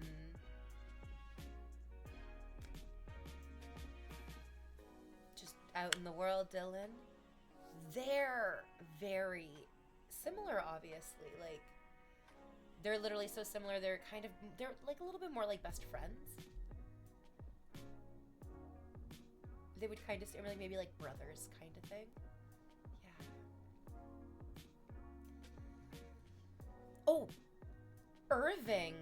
It's so funny the way that Irving is portrayed, because it's like he's the exact same but opposite, because he's highly dedicated and fervently passionate, but his innie was highly dedicated and fervently passionate towards Lumen, and his outie is firmly dedicated and passionately fervent against Lumen. And so like I love when you see that, right? Oh, I love Irving. I love Irving. I love Dylan. I love Helly. I do love Mark. I do. I love Mr. Milchick so much. I love Mr. Milchick so fucking much. That motorcycle helmet. That motorcycle helmet was a cultural reset. Let's be honest, people. Give it its due. Outie Irving, yeah, he seems to have like a plan. He seems to have an idea of what's going on and like why it's bad. And what's interesting is that he's come to that conclusion on his own entirely. But we've also seen Petey come to that conclusion on his own without help either. I mean, other than from the doctor.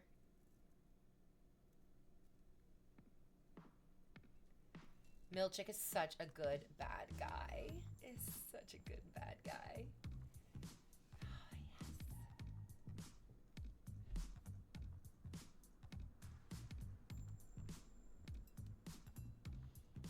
yes. North said, early Irving felt a little familiar. I'm like, oh, are you... so you're speaking with subtext. What is the subtext we're supposed to pick up from that?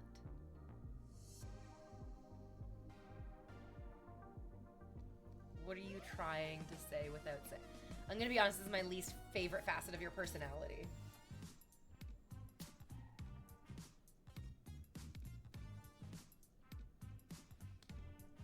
I don't know what part of that got caught. It was highlighted a second ago, but what was highlighted wasn't anything that you, because nothing that you said is like particularly bad. I don't know why that got held. I'm not in charge of all the things. I just sit here. Literally just sit here.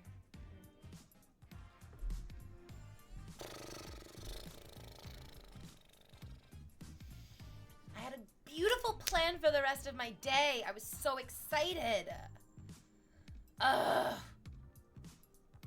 I was gonna run errands. I was gonna go to my favorite cafe.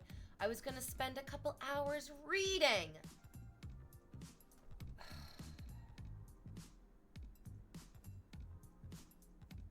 I can't do that because we're doing more. It's never-ending construction.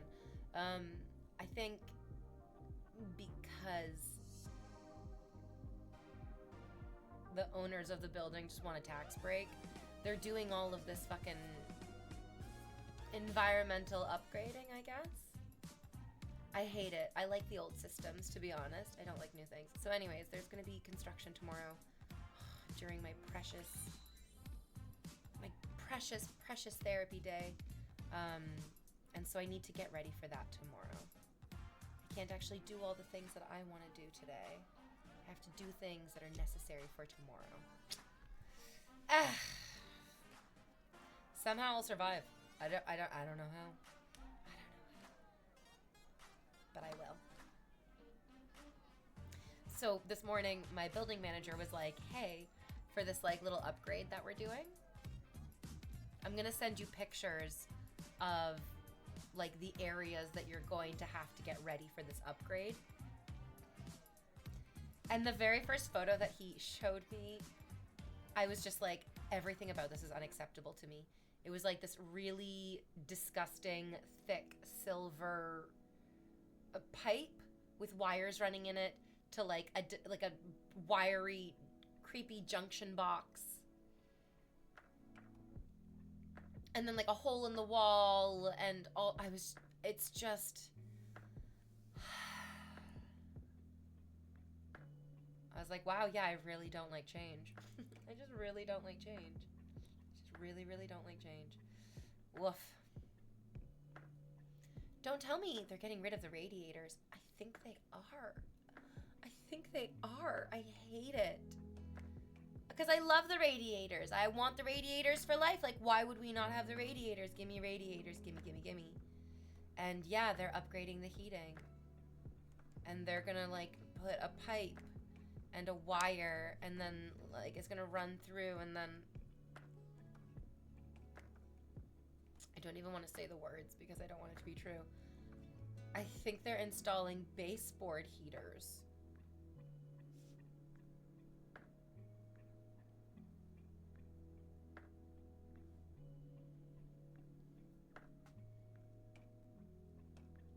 Not a huge fan of the baseboard.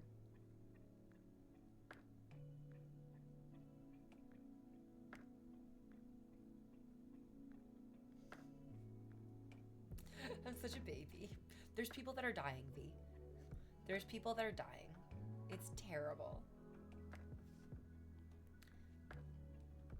Yeah, there's much worse things than me getting baseboard heaters. Yeah, like being called fat. This guy's comment in chat. Wow, V, you've gained so much weight. Oh my God in heaven. Yes, I'm literally so fat. Look at my body and look at how fat it is. These comments are wild to me. Don't ever for a second think that it's fun being attractive. Nope, not for a second. Because if you even look for a second at one angle, like you have any fat on your body, people are gonna be like, hey Piggy, thanks for oinking for me. You people make me fucking sick. Oh, I love my radiators. I do. I want to keep I love the radiator heaters. I do. I like the radiating warmth of it. I think it's amazing. Yeah, it is Wednesday, my dudes. I've gained so much weight. I'm so fucking fat. This is such a crazy fucking comment because the truth is, all of my friends who have seen me recently have all commented on, oh, please don't lose any more weight. Hey, V. Wow, this is as thin as you should ever be, V. And then you go on the internet and people are like, you're so fat. It's so nice to see a jolly, chubby person. You remind me of Santa. You know what? I can do emotional whiplash. I actually can. I read Oprah's book, What Happened to You, she talks about her terrible fucking upbringing. Her childhood was miserable, truly. She had lots of painful experiences in her youth that none of us would be able to thrive through. Woof. Asum's jerking emoji? What? I'm not seeing what you're... Oh! I also did not see that as a jerking emoji. That's... Okay. Anyways. I looked way too far and hard for what you were referring to. Oprah had a terrible, terrible upbringing. She really, really did. But then she turned around, and I guess it's kind of impossible to expect somebody to be good if they are not given, like, really excellent examples of goodness. And I don't think that Oprah had a ton of excellent examples of goodness when she was growing up. I think she felt very alone. I think she felt very rejected. And then she was also, like, very personally affected by being a dark-skinned black woman. Because she had a half-sister who was lighter-skinned. And she felt like because her lighter-skinned little sister was also a little sister, I mean, that's invariably and unfortunately the perspective of an older sibling, is that if you're the older sibling, your perspective is that the younger sibling is the favorite child because you have the perspective of all the attention and care that the younger sibling is getting and that you are not getting. As a younger sibling, you're just like, I think this is just the chronology of time and how this works. I don't think mom likes me better. I just think that you're noticing that she's paying attention to somebody else, and that doesn't necessarily mean this is how it is, but it's how people begin to interpret things. And then the way that you start interpreting things is definitely how you start to see things happening.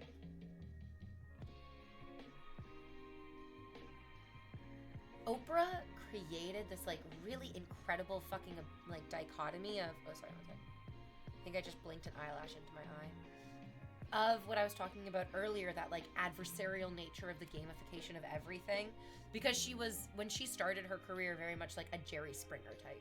She was bringing couples on stage to have, like, big screaming matches. And she was doing the kind of talk show that wasn't seen as any sort of, like, important, authentic journalism or, like, any kind of therapeutic trauma unpacking. That wasn't there yet.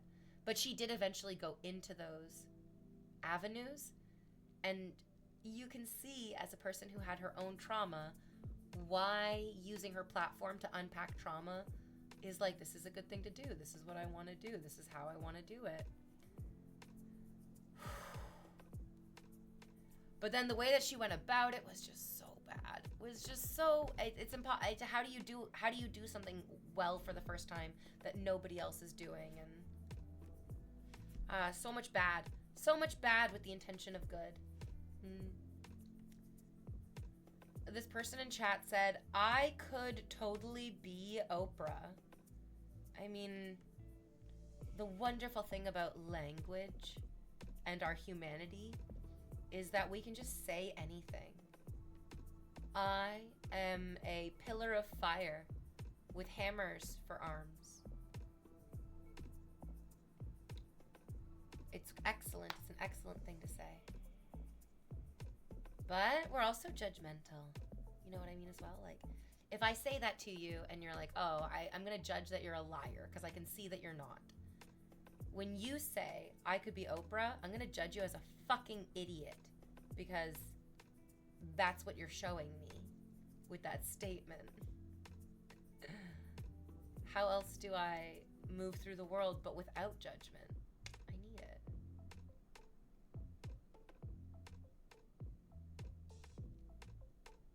Oh, Asim was reacting. He's stressed. He's not jerking off. He's stressed out because she said fat. I mean, I didn't say fat. Some idiot in chat was like, V, you've put on so much weight. V, you've put on so much weight. Oh. I mean, again, yeah, since the time I was born, probably. Probably. To me, you favor the 80s and the 90s. Such a vibe, so nostalgic. It's probably because I don't have Instagram face.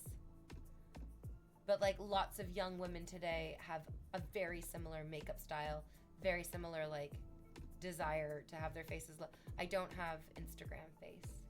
I have 90s face because I was born in the 90s. And all of us millennials are real attached to our youth. Yeah, now this guy's like, you're a chubby bunny. Well, he didn't say you're a chubby bunny. He just said chubby bunny. This is fine. I've talked about this before. Number one, when on camera, if you have any fat on your body, you just look fat. It's really terrible and crazy. But I also think it just shows how disconnected people are from even the most mundane facets of the technology that's a huge part of their lives.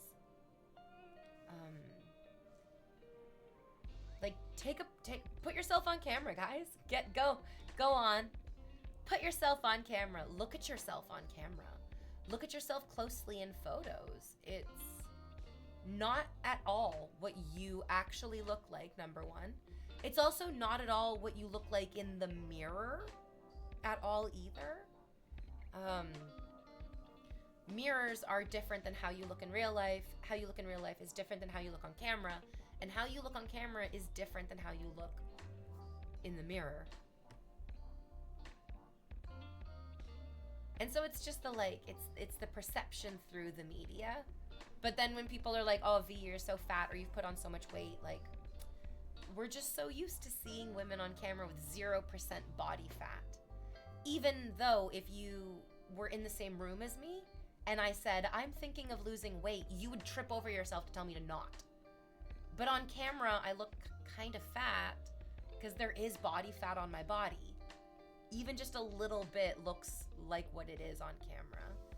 It's so weird, so uncomfortable.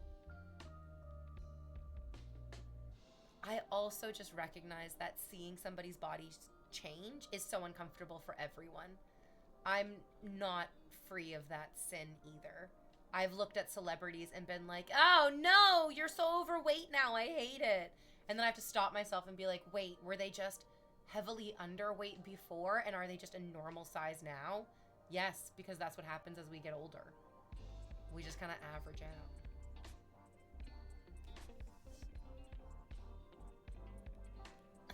Thanks, North. I miss the MySpace days. All we cared about was profile music, a layout, and who our top friends were. Rozzy? Rosé, I'm gonna be honest with you. I think it's very easy for nostalgia to make us feel like that's what it was like. But the truth is, during the MySpace days, there was a rampant epidemic of young people cutting themselves. Teenagers and children cutting themselves was happening at the same time as the MySpace days. There are still people and children who do cut themselves, and I'm not saying that that's not happening now, but that became a huge fucking trend. Kind of with the huge fucking trend that MySpace and social media brought into our laps and brought into our awareness. There's a reason that we got social media and then people became really emo. Like super duper crazy emo. All of a sudden we had a third space where we could just be fucking miserable, and it was the internet, and it was amazing. It was so good. Like, it was really important what your because the reason that it was so important to express who you are through your MySpace page is because a lot of us could not express ourselves even in our own homes. We definitely didn't feel like we could express ourselves in school, but on the internet we could express ourselves. That was amazing. And all of us chose to express ourselves in a very deeply emotional and dark way. Rosé says, oh damn, you're right. It sucks that my great memories may be somebody else's dark times. It is what it is, though. What's wonderful about that excellent realization is that right now your dark times could also be good times as well. There's a very real possibility that in 20 years we're going to look back on 2025 and go, oh my god, we didn't realize how good we had it. Just like how we look back on 2016 right now and we go, oh my god, we didn't realize how good we had it. Yep, I've noticed scars on my classmates' arms and I was startled a little bit. I didn't point it out, obviously. It's really heartbreaking. It really, really is. I have friends who cut themselves. I also just peruse the internet, and I love fashion. I love makeup and clothing. And expressing yourself is a part of what you wear, and it is what you do with your body. And so occasionally there are posts with people who have self-harm scars visible, and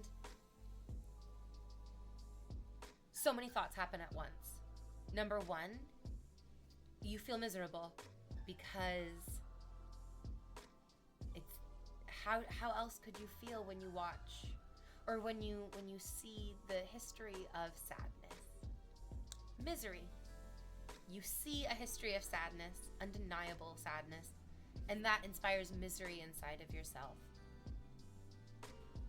For me, at least. And then my next thought is, think about the sequential and contextual nature of what you're seeing. This person is posting themselves online in a fun outfit or with a fun makeup styling. And yes, there is a history of sadness here, but that's actually not what's happening in the moment. What is actually happening in the moment, what we're seeing right now, and like seeing scars on your classmate's arm, they're showing up for class. They're putting themselves on the path towards their dreams. You're also seeing a history of resilience. It's so beautiful. It's so wonderful. It's the same way that we were talking about the siren sound, and like sirens can be stressful. Hearing the like wee-woo of the cop cars driving down the streets or fire trucks or ambulances, all of those sounds can be stressful. It triggers a stress response inside of you because that's the sound that you hear when disaster falls. But you also get the perspective of that's also the sound of helping, and seeing the scars for so many people is a wonderful part of the healing journey, where they're not ashamed, they're not hiding it. It's just part of their story. It is part of their journey, and we get to be part of that journey too. Also, just incredibly valuable to recognize that our bodies are not going to stay this way forever. I got my nails done. This is such a stupid fucking comparison, but it's one that I can draw on from immediate times. I got my nails done yesterday. I usually get my nails done in the same way. I usually get French tip, almond shaped nails with chrome powder over top. It's very beautiful. It's very clean. It feels very V. I love it. I love it. I love it. Yesterday, I got my nails done a little bit differently. I got cat eye gel nails, and so it's sparkly. So sparkly. It's kind of the color of my skin, but sparkly. I really like it. I woke up this morning and had to sort of calm myself down from a little bit of a panic attack, because looking down and seeing my body be different stresses me out a little bit. I don't like it. It makes me nervous. I guess that's also why it's so upsetting and so triggering to have people comment on my body, because I don't like that my body changes either. It makes me feel stressed out and afraid. Like I'm really being dragged down the river of time, you know? I don't like it. It's triggering. In small ways of that, like, oh, I changed my nail polish and so my hands look a little bit different. Or I'm getting older and fatter every day, which is, I cannot stress enough, getting older and fatter every day is a blessing. It's a blessing. I want to get older and fatter every day. Please, don't shame me for it. And don't shame yourselves, and then I won't shame myself.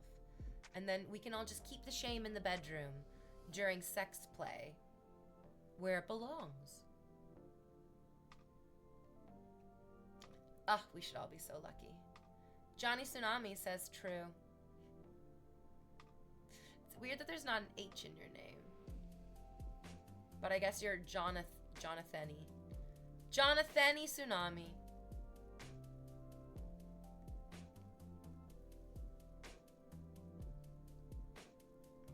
It's gone now. I don't think you can like see it at all even.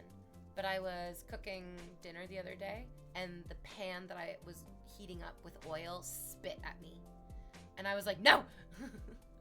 No! I like turned down the heat and I drained out some of the excess oil that was very unnecessary.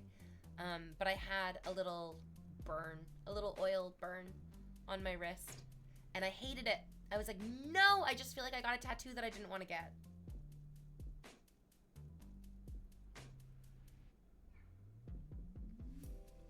And like, I could take my dog for a walk later today, knock on wood, hopefully not.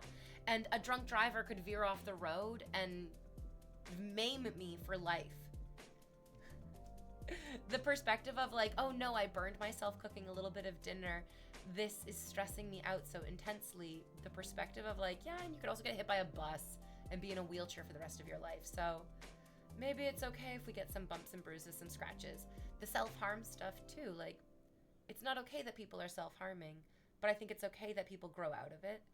I think that in reading The Body Keeps the Score, they go really in depth into the neurobiological reasons why people who cut themselves find relief. There's a very like deep scientific basis for this. It's not just a MySpace fad, actually. But I think the reason that it became so popular at the same time as the MySpace fad is probably because we were reconnecting in a really stressful, brand new way. Oh my God. It became really crazy to all of a sudden have another type of socialization just like thrown into high school.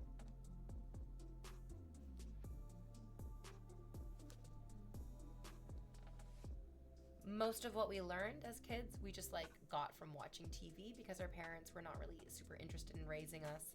They were more interested in like, I don't know, whatever the 90s was about, cocaine and business. So most of us 90 kids just watched TV, and there was not a lot of how to deal with social media on TV. Oh man, because it took a while to catch up. I wonder if kids are a little bit less stressed out because there's so much media about social media. Like, we have full TV shows about why, like, what happens when kids kill themselves because they're being bullied by social media. I hope that shows children that they don't have to kill themselves being bullied by social media because they're seeing characters overcome it on TV. I hope that's helpful. That's what my desire is from those types of TV shows. What I'm afraid of is that they're just following in the Oprah footsteps and it's just like gory emotional drama for the sake of the salaciousness. Rita says, I cut myself by accident while I was gathering mushrooms in a forest and it scarred. I'm not ashamed of it because it's something that I have a good story about, I guess. Oh yeah. Sometimes, yeah, if you get a scar, if you get an injury for a good reason, that can feel wonderful.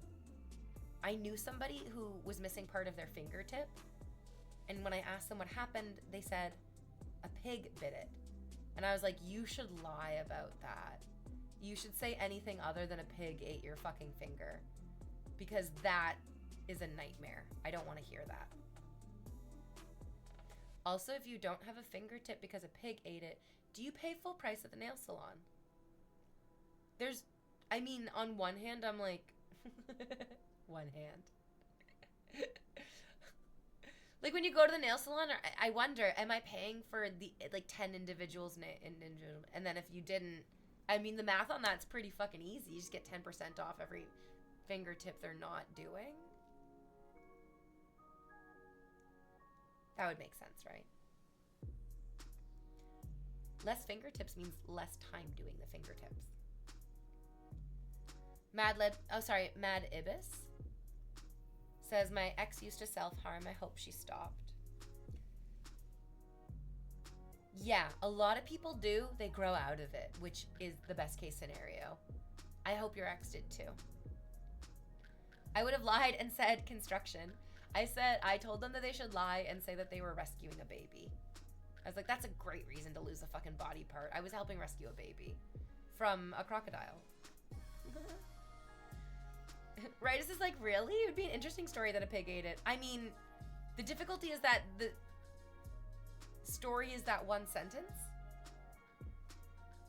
Because this person just like was at a farm. They didn't like work on a farm. They didn't live on a farm. I think they were like on a field trip. And as a kid, they like reached out towards a pig and the pig just snapped their fucking finger off. It's just Thank God for that permission slip, I bet the teacher was thinking. Woo! That permission slip is worth its weight in gold, motherfucker. The entire school community would have been going under if not for that permission slip. Wow, that permission slip was permission to continue the school in that instance, for real. I hope so too. If it's less for one finger, then that more money for the tip. Oh yeah, like if they don't charge you for that finger, then you should like kind of pay it back for the tip. I see what you're saying. How do you always have the same position every stream? As much as you love to dream about it, my ass is not actually migrating all over the fucking place. It usually is just on the bottom of me when I sit down. My ass is just usually on the bottom of me when I sit down. And I, like many bipedal psychotic apes on this planet, enjoy sitting with my feet up. Like, I enjoy sitting with our feet up so much, we literally created an entire empire out of Ottomans. Yeah. Invader V, Miskiff said you were the best thing to happen to Twitch. So his stream just cut out. He meant to say, Invader V is the best thing that happened to make my dick twitch. Yeah, it's a common misunderstanding.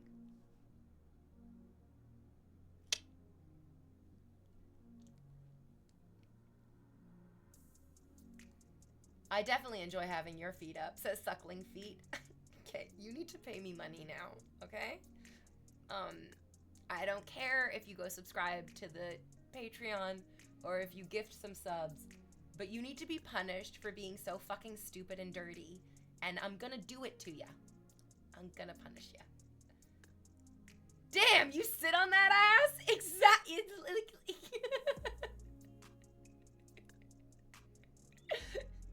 Thank you. Yes, thank you. I don't know what to say to people. Why are you always just sitting there? You guys.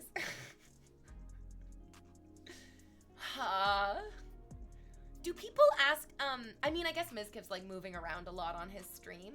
When I move around, my ass and titties jiggle in a way that would literally destroy the fabric of your mind. So I'm just sitting here for your goddamn benefit and you're mad at me for it?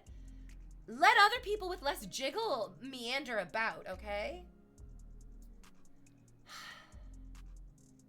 I'm doing my best to just, like, to turn you on, but not get banned, I guess. You've been streaming for how many years and you still just get these comments? My favorite thing about being a woman is that you can literally just sit there and people will be like, what are you doing? Why are you doing that? I don't know, I think I'm just a girl. I don't know. I think gravity just pulled my ass into this position. And then also, like, I'm sure that you know what? Oh, you know what you guys have not even fucking... Do you know what you fuckers haven't even thought of, you worthless idiots? This is probably so good for my circulation. Think about it. Like, the way that our legs work is that the veins that carry the deoxygenated blood have no ability to move blood. Our veins don't move blood. Our arteries are what move blood. Our arteries are the things that actually pump the blood out into our body. But the veins are kind of just inert tubes in our legs. When we move the muscles in our legs, it constricts the veins, and that's what pushes the blood back up into our body, which then gets it oxygenated from our heart and lungs, such good stuff. Me sitting here for hours a day with my legs up is probably keeping me from having, like, wild spider veins, at least for this, like, next phase of my rapid aging. Come on now. She's literally just a girl. I'm just sitting here. The Papa-san chair is actually a portal to hell, and V sits on it. She blocks the demons from invading. Oh, the Papa-san chair is a portal to heaven. I'll be honest with you, because it's like the window's right there, and so I like pull the chair out a little bit and like angle it towards the window, and like I move that table over, and then because that's the coffee table, that's just over here because sometimes I do yoga. Well, not sometimes I do yoga, because I do yoga, and I don't want the coffee table in my yoga space. Anyways, the Papasan chair is a portal to heaven, for real. For real. Yeah, the elevation is good for my circulation. Can I just be beautiful, please? Can I please just be beautiful? Stop fighting me. Doody doody doo. I'm also doing so much mental gymnastics. I can't be moving around too much with my body. Yeah, let my brain do the heavy lifting and let my body just like have a fun, easy, relaxed experience.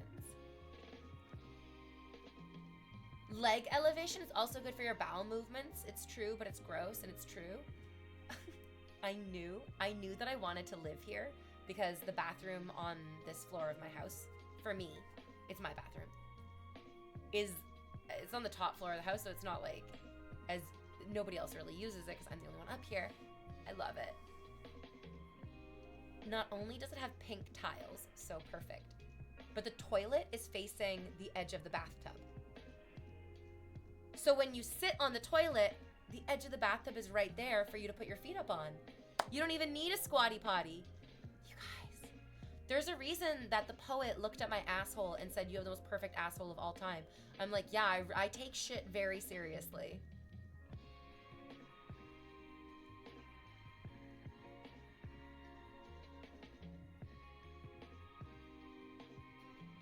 So, on that shit note,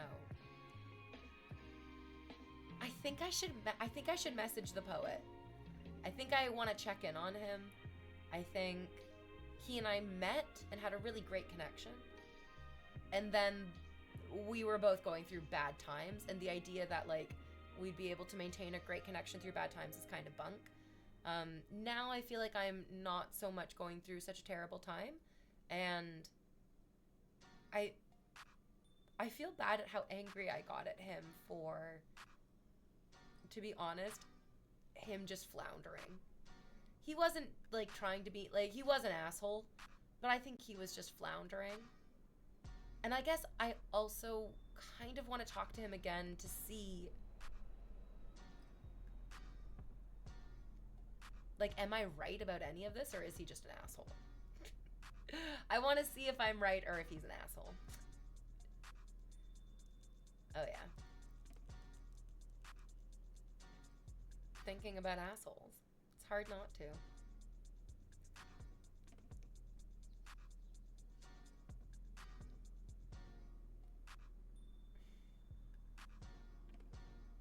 And yet, like, do you know what my worst fear is? It happens every once in a while. It comes to fruition. It makes me feel so terrible. I could die. If you wanted to kill me, trap me in a time loop where this exact scenario happens. I am taking my dog on a walk. I have brought poo bags with me attached to the leash. My dog goes poo. I pick up the poo with the bag. I throw it away. We continue our walk, and then my dog poos more. And that was the last bag. And now I don't have any backup bags. And now my dog has pooed. And I don't have a bag to pick it up with. I want to die. I'm stuttering. I can't even speak from putting myself into the imaginary situation where my dog poos on the street and I don't pick it up. Because that makes me feel like such a bad person. I want to die. I hate it. My friend found himself in that exact situation where he was taking his dog for a walk and they ran out of bags and the dog pooed, and he was like, I will not leave this poo. He took his shoe off. He took his sock off. He used his sock to pick up the dog's poo. He threw that sock away. He's an inspiration to everyone. Sorry, I don't need to scream at you. I apologize. I'm sorry. And I would be, absolutely. I have scrounged for garbage off the street. Like, there was a day where my dog pooed and I didn't have a bag to pick it up.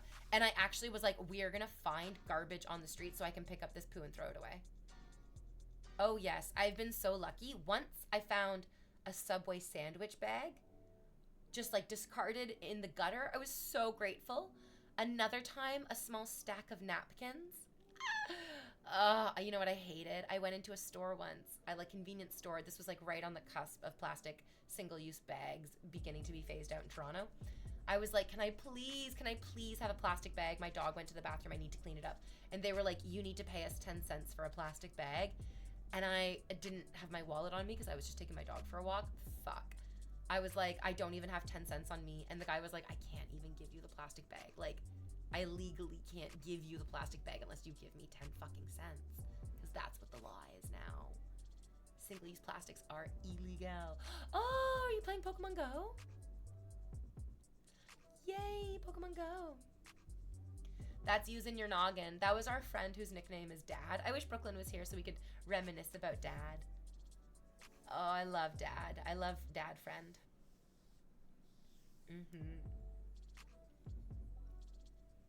Oh, no, it's just a meme. Oh, okay. I thought you were playing the game. Yo, I love it. I love that if you say meme, it's just like, don't forget that Invader V is also a meme. Don't forget it. Don't you ever forget it. The Piplup's name is Bidet. Oh. Rightus! That's a dirty sex joke about a little baby starter Pokemon. That feels like fucking pedophilia bestiality. Even though it's just Pokemon.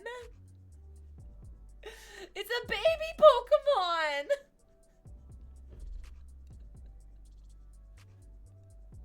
All this is to say, I really think I should do a very sexy Vaporeon cosplay and get myself hella banned off of Twitch. It's worth it for the memes! It's not, but I might. Sometimes I just like causing trouble. Sometimes I just want to, I want to get into it. Don't name your Piplup Bidet. That's so bad. I picked Oshawott as my starter for Pokemon Legends Arceus. It's Arceus, right? Like it's Arceus? Arceus? I think it's just so much more fun to call it Arceus. Say it. Say it with me now. Arceus. I picked Oshawott because I love Primarina. I also just, basically every time I play Pokemon, I kind of just want to do like an all fairy team. Fairy is such an amazing OP. They're so strong against so much stuff. And like, yeah, it's weak against some stuff, but like, fuck that shit. It's kind of weak against. Anyways, I love a big throthy fucking fairy team for my Pokemon.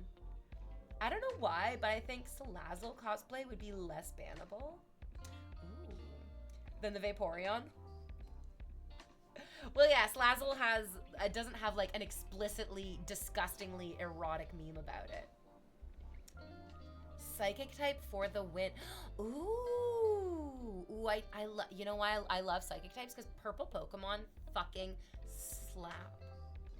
Purple Pokemon fucking slap. We don't have enough purple animals. We have like very few purple animals. We have some purple fish. We got, to be honest, we're mostly rich in purple insects. When I think of purple, I'm like insects. There's like tons of purple butterflies, right? Sabrina Trainer cosplay. Abra in particular. Excellent fucking design. Like sick fucking design. Where is it getting that spoon from? Who is your favorite fairy Pokemon? Jigglypuff's fairy, right? They made Jigglypuff fairy type? Or is Jigglypuff only fairy type once it evolves into Wigglytuff? I can't remember.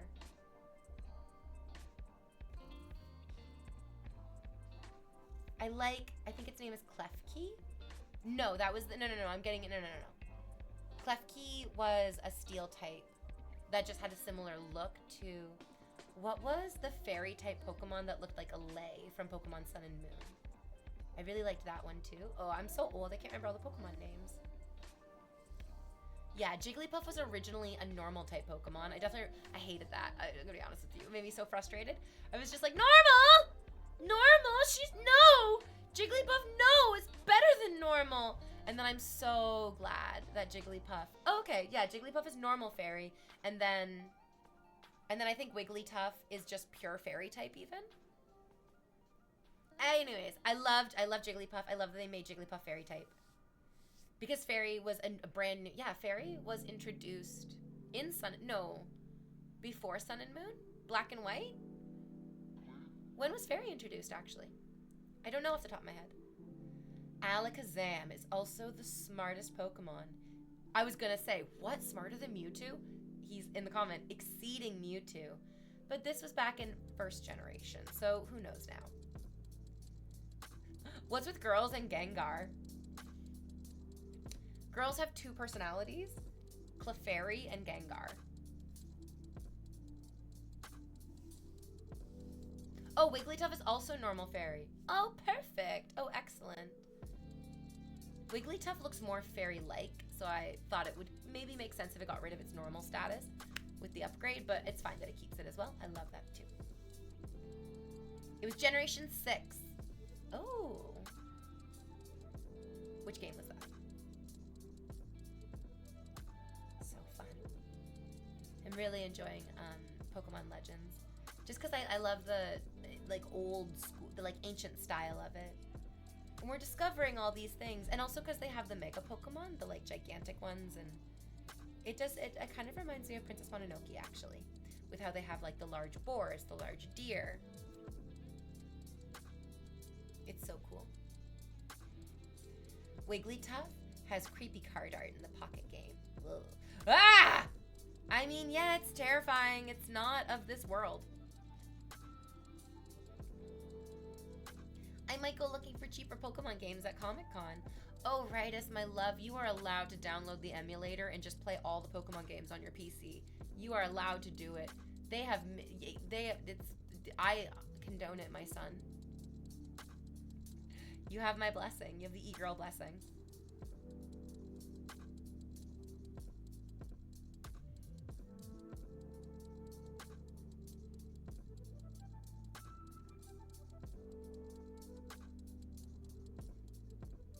Game Freak hasn't announced a new Pokemon game with the new Switch coming out, has it?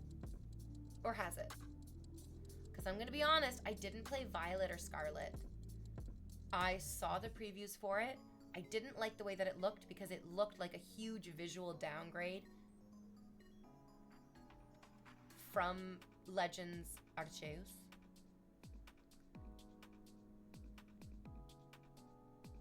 Oh, yeah! They did announce Pokemon Legends. I'm Canadian, so I'm like ZA. Okay, you're right. They did announce this. I think I saw some of it. I think it looked good. I think I was excited. Does any of this sound familiar? Is this real life? Is this just fantasy? What a good... This, I love to see it. I love to see this. His username is ThighPiggy123, and he's literally losing his goddamn mind over the thighs. Excellent. Perfect. You did it just right!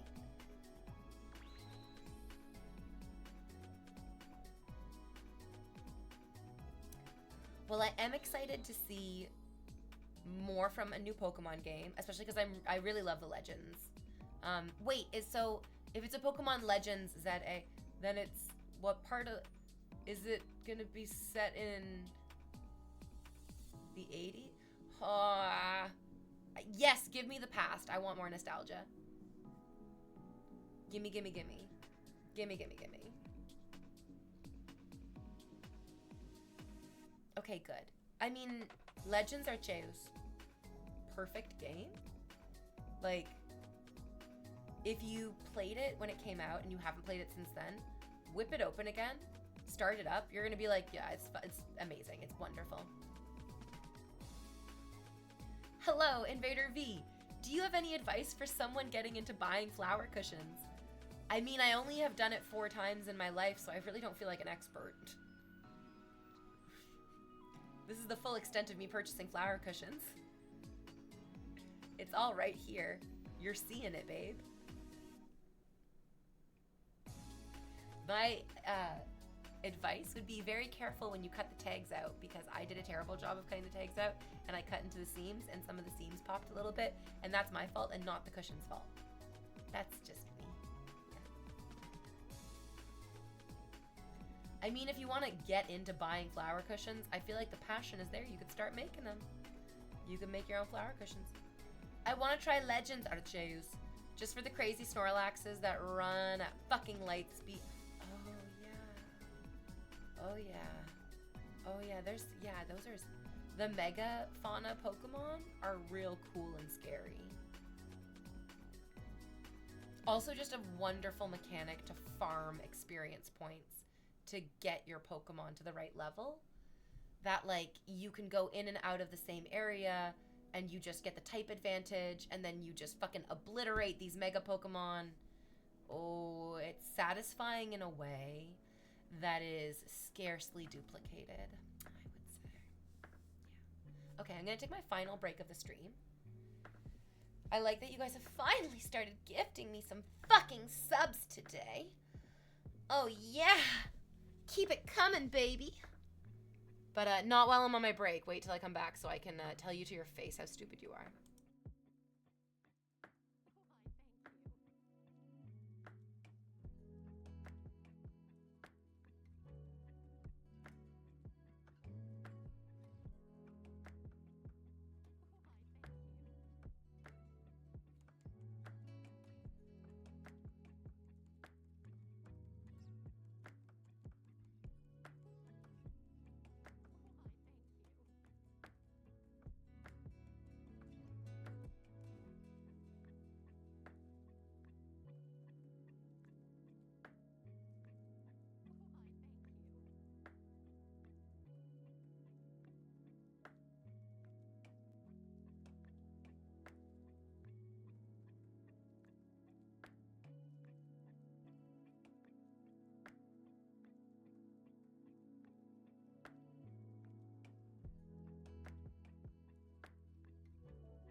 Okay, I'm back. I watched the Pokemon ZA trailer. It does look pretty modern. It could also be the 80s. No, it looks like it's the 2000s. Like the fashion looks pretty 2000s. But that's okay too. I wonder why it's Pokemon Legends and then the Legend of Today. Pokemon Legend of Today. Hello, Snow White. I loved being Snow White when I was a Disney princess. She was so sweet and so lovely. Also, the kids who like Snow White are usually kind of shy kids anyways, so I loved it. Who knows? It looks great. I love it. I am so excited to make my Pokemon team. That was all kind of in one city. And then wait, and they showed a gate with a big number 6 on it that looks like it's gonna block you from going. So is the whole game gonna be in one city? And then we get to unlock different parts of the city? Because I did not see a lot of... At first, when it started, I was like, oh, okay, there's going to be cities, and then there'll be, like, wild areas to catch Pokemon in, but... I don't know if I saw the wild... I didn't see any wild areas by the end of that trailer. How hard is it to show me a tree? Show me a tree, you fucks. Show me the mountains. Have you played the TCG Pocket? Wait, do I know what those words mean? Well, hello. Beautiful as always. Yeah, I'm wearing the makeup today. I'm wearing the makeup today. The makeup's not wearing me. I want to know why they put the gem on the butthole of that dog Pokemon at the end of the trailer. What? What? What? That, I didn't watch it close enough because apparently I missed that. Pokemon, the card game Pocket. It's their newest mobile game. Oh, are you a crazy simp for mobile games? I thought you were coming to Crazy Simp for me. I was gonna say, hey, thank you for subscribing, Crazy Simp. I'm so excited for you to Crazy Simp for me. But wait a fucking minute. If you're just here to Crazy Simp for goddamn gotcha games. I don't play mobile games. I'm a 35-year-old woman. Like, I love Animal Crossing more than basically anything. Oh. What? No. Wait. I think my mind just thought that was like, sometimes animals have a light underbelly. Like their stomachs are white. I kind of just, my brain just assumed that that was just the continuation of a white underbelly. Boo! Kidoki! Aw, Pokemon, why you gotta do me like this? Oh, I can do both, you know? Okay, we'll do one and maybe not the other. Who do you think the next pope is gonna be? I do not know the popes. I don't know the potential popes off the top of my head. Oh, thank you for just letting me serve your perfect thighs. You're welcome, you sad idiot. Anytime. I don't know the potential popes. The popes. Potential popes. Do you know them? I mean, is there the Pope trading card game that you guys are super up on? And you're like, this fucking Archbishop Goobly Blanks is gonna get you with righteousness and piety. Go. It's super effective. All right, then. The card game is getting cucked lame, though, with all the Dark Ray and Giratina decks? I'm so old. I'm so old. I don't even understand what the youths are talking about. I don't want to be... I'm not trying to be rude, but I will say... There's nothing wrong with having strong opinions about mobile phone games. There is probably never a good or right time to express any opinion that you have about a mobile phone game. I think that falls into, again, what I mentioned earlier. There are people that are dying. Please don't give a shit about this. Please, no. No, no. Oh, yeah, there's like a whole Next Pope card deck thing. I believe it. Christianity is hardcore. Yeah. I miss Canada. I want to visit again. A YouTuber from Texas loves to talk to me. Actually, I think he Twitch streams now too, actually. I don't know. I think so. I feel like I saw some clips of him on Twitch as well. So maybe he's a Twitch streamer, I'll say now, from Texas. Messaged me.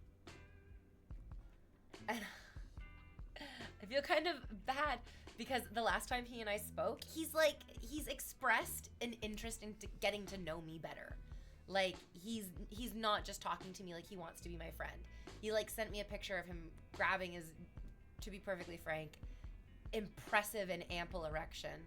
So I'm like, okie dokie, you definitely want to be more than just friends, neat, but you live in Texas, and I'm not going to Texas. And no matter how big and thick your dick is, it's not gonna reach me here in Canada from Texas. So I'm a little bit like, what are you doing? What are you doing? Just come to Canada. It makes me feel so good when people are like, I love Canada. Going to Canada was so great and fun. I'm like, yeah, more people should come to Canada. Not only is the country great, but my pussy is here, so what else do you need? I like it. It's just opening Pokemon card packs digitally, and then you can play the card game.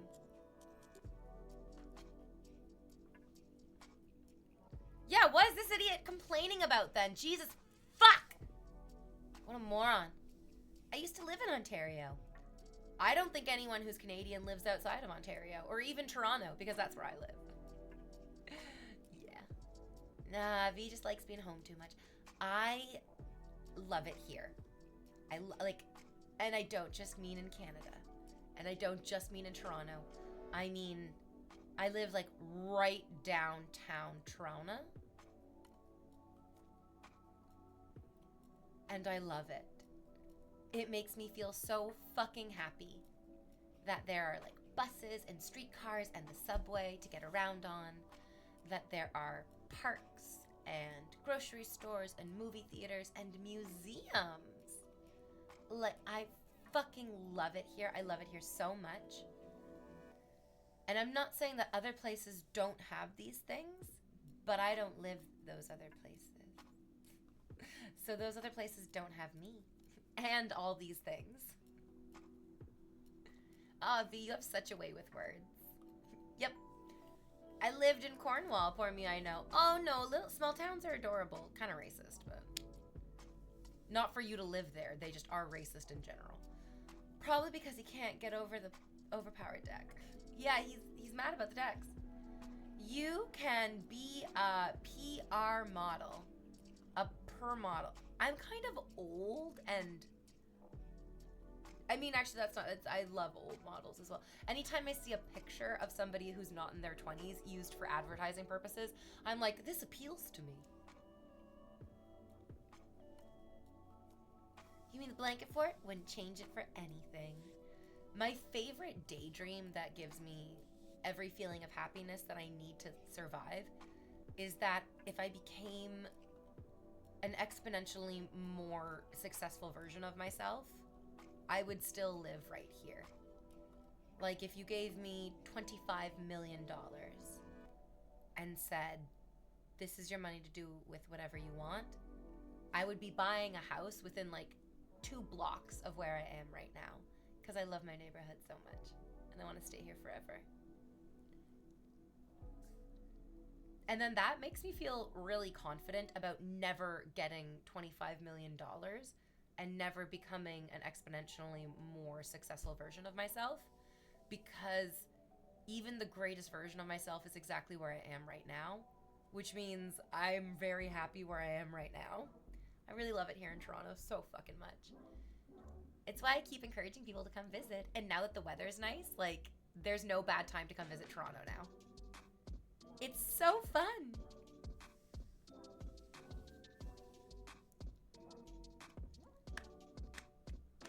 Oh my god, I love the idea of a British person saying, you're stealing from us? Oh, honey. Oh, honey. Shush. Shush. Pot calling kettle black. I'd move more downtown from where I live. This is the thing. I live right downtown. I am streaming from the top of the CN Tower, basically. Oh, yes. And I love it. There's, for real, the movie theaters, like tons of excellent movie theaters. The grocery stores, the parks, the trees.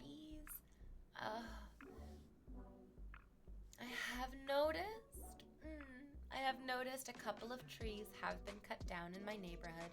There was that tree over there, and there was that tree over there, and then one way over there. And the truth is, I don't know oh, and that one too. I don't know exactly why the trees were cut down, but the stumps make me all the more grateful for each leafy appendage that we got to keep, you know? Oh, yes.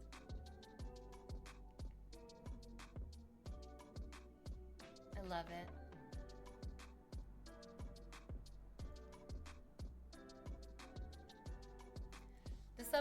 The sub badge is literally a crown.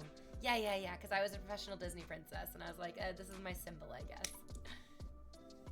Who do you think is gonna win the election? Probably the Liberals, to be honest.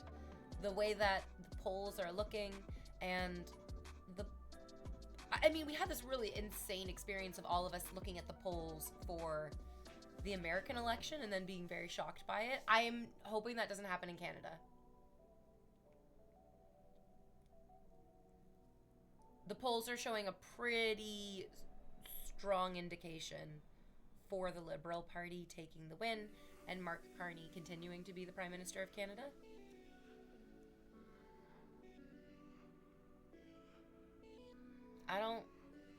Jagmeet should have resigned. He is not the direction that the NDP should be going. Pierre's a creepy weirdo. I live in Ontario, so I don't consider the Bloc Québécois a real option. And the Green Party are even more psychotic than the Conservatives. That's just not even gonna happen.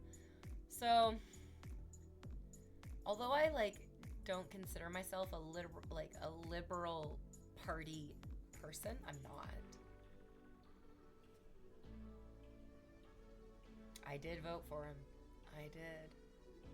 Yeah, I know we're not supposed to talk about politics. I definitely shouldn't talk about who I voted for. But I'm like, I already cast my ballot. It's fucking done. You can be as upset or happy about it as you want.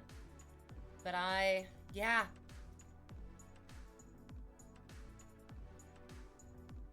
I want to vote NDP. I love the intense work that Jack Layton did. And Jack Layton's NDP is obviously what I wish I could fucking vote for. But he passed away. His beautiful wife is our mayor currently. Thank God for that. So, I love her so much. I'm just so happy to see her on TV and in the news every time. I just love her so much. But Jagmeet Singh is he's just too similar to the weird, creepy bros that I was forced to drink next to in university. And so I don't want to vote for that. I really don't want to vote for that. I want to vote for somebody who has an understanding of what leadership in Canada should be. And I do believe that Mark Carney is the best person for that right now. I just started reading his book, Values. I really love it. It's well written. He talks a lot in the first couple pages about the difference between value and values. The difference between our values, the things that we use our judgment to parse out. What's useful to us, what's life-giving, what's a necessity, what's important to us. Those are our values.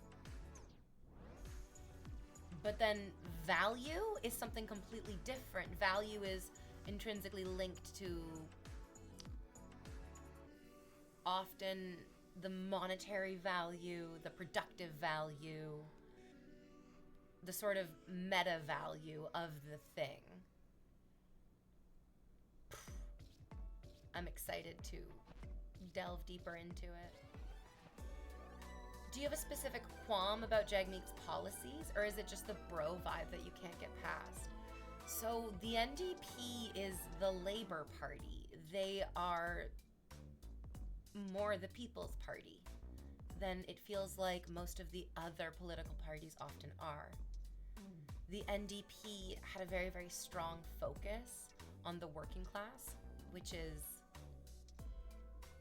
has been primarily the middle class, but it becomes really obvious that with the sort of disappearance of the middle class, the NDP, for whatever reason, Jagmeet didn't see the value of trying to appeal to average working people. He began sounding and talking more like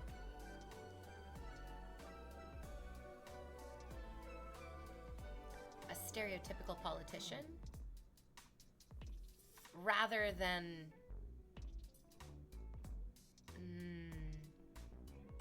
the really earnest. Is the word austere way that Jack Layton led the party?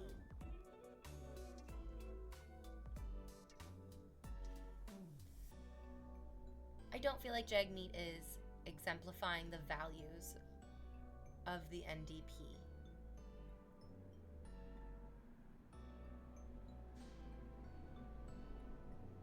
I also can admit that I haven't sat down and looked deeply into their platforms.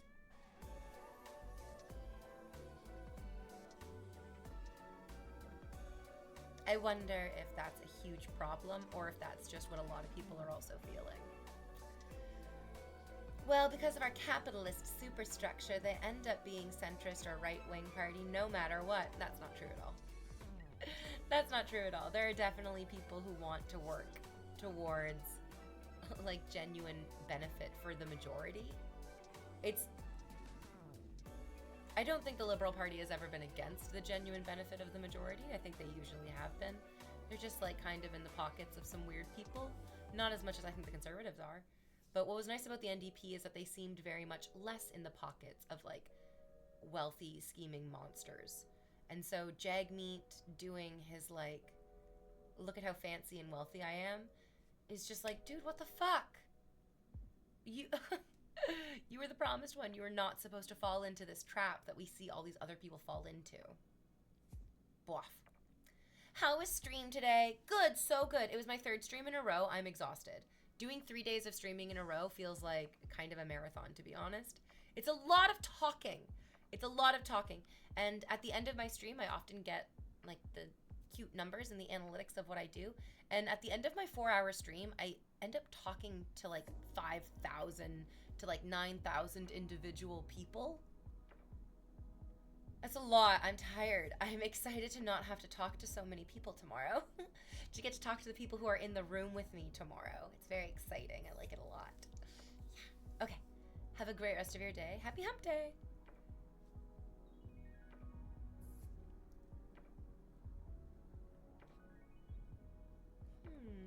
We'll keep an eye on them, Ritus. Oh, yes, and also, Ritus, I do think the mail came while I was on break. I think Bal barked at it while I was streaming even, yeah. Oh, yeah. Oh, yes. Oh, who shall we raid today? Who shall we raid? Ooh, Ashley, base trade. Oh, yeah, some good people streaming. Jubby! Yay! Oh, you guys. Yeah, let's raid Jubby. They're playing a game.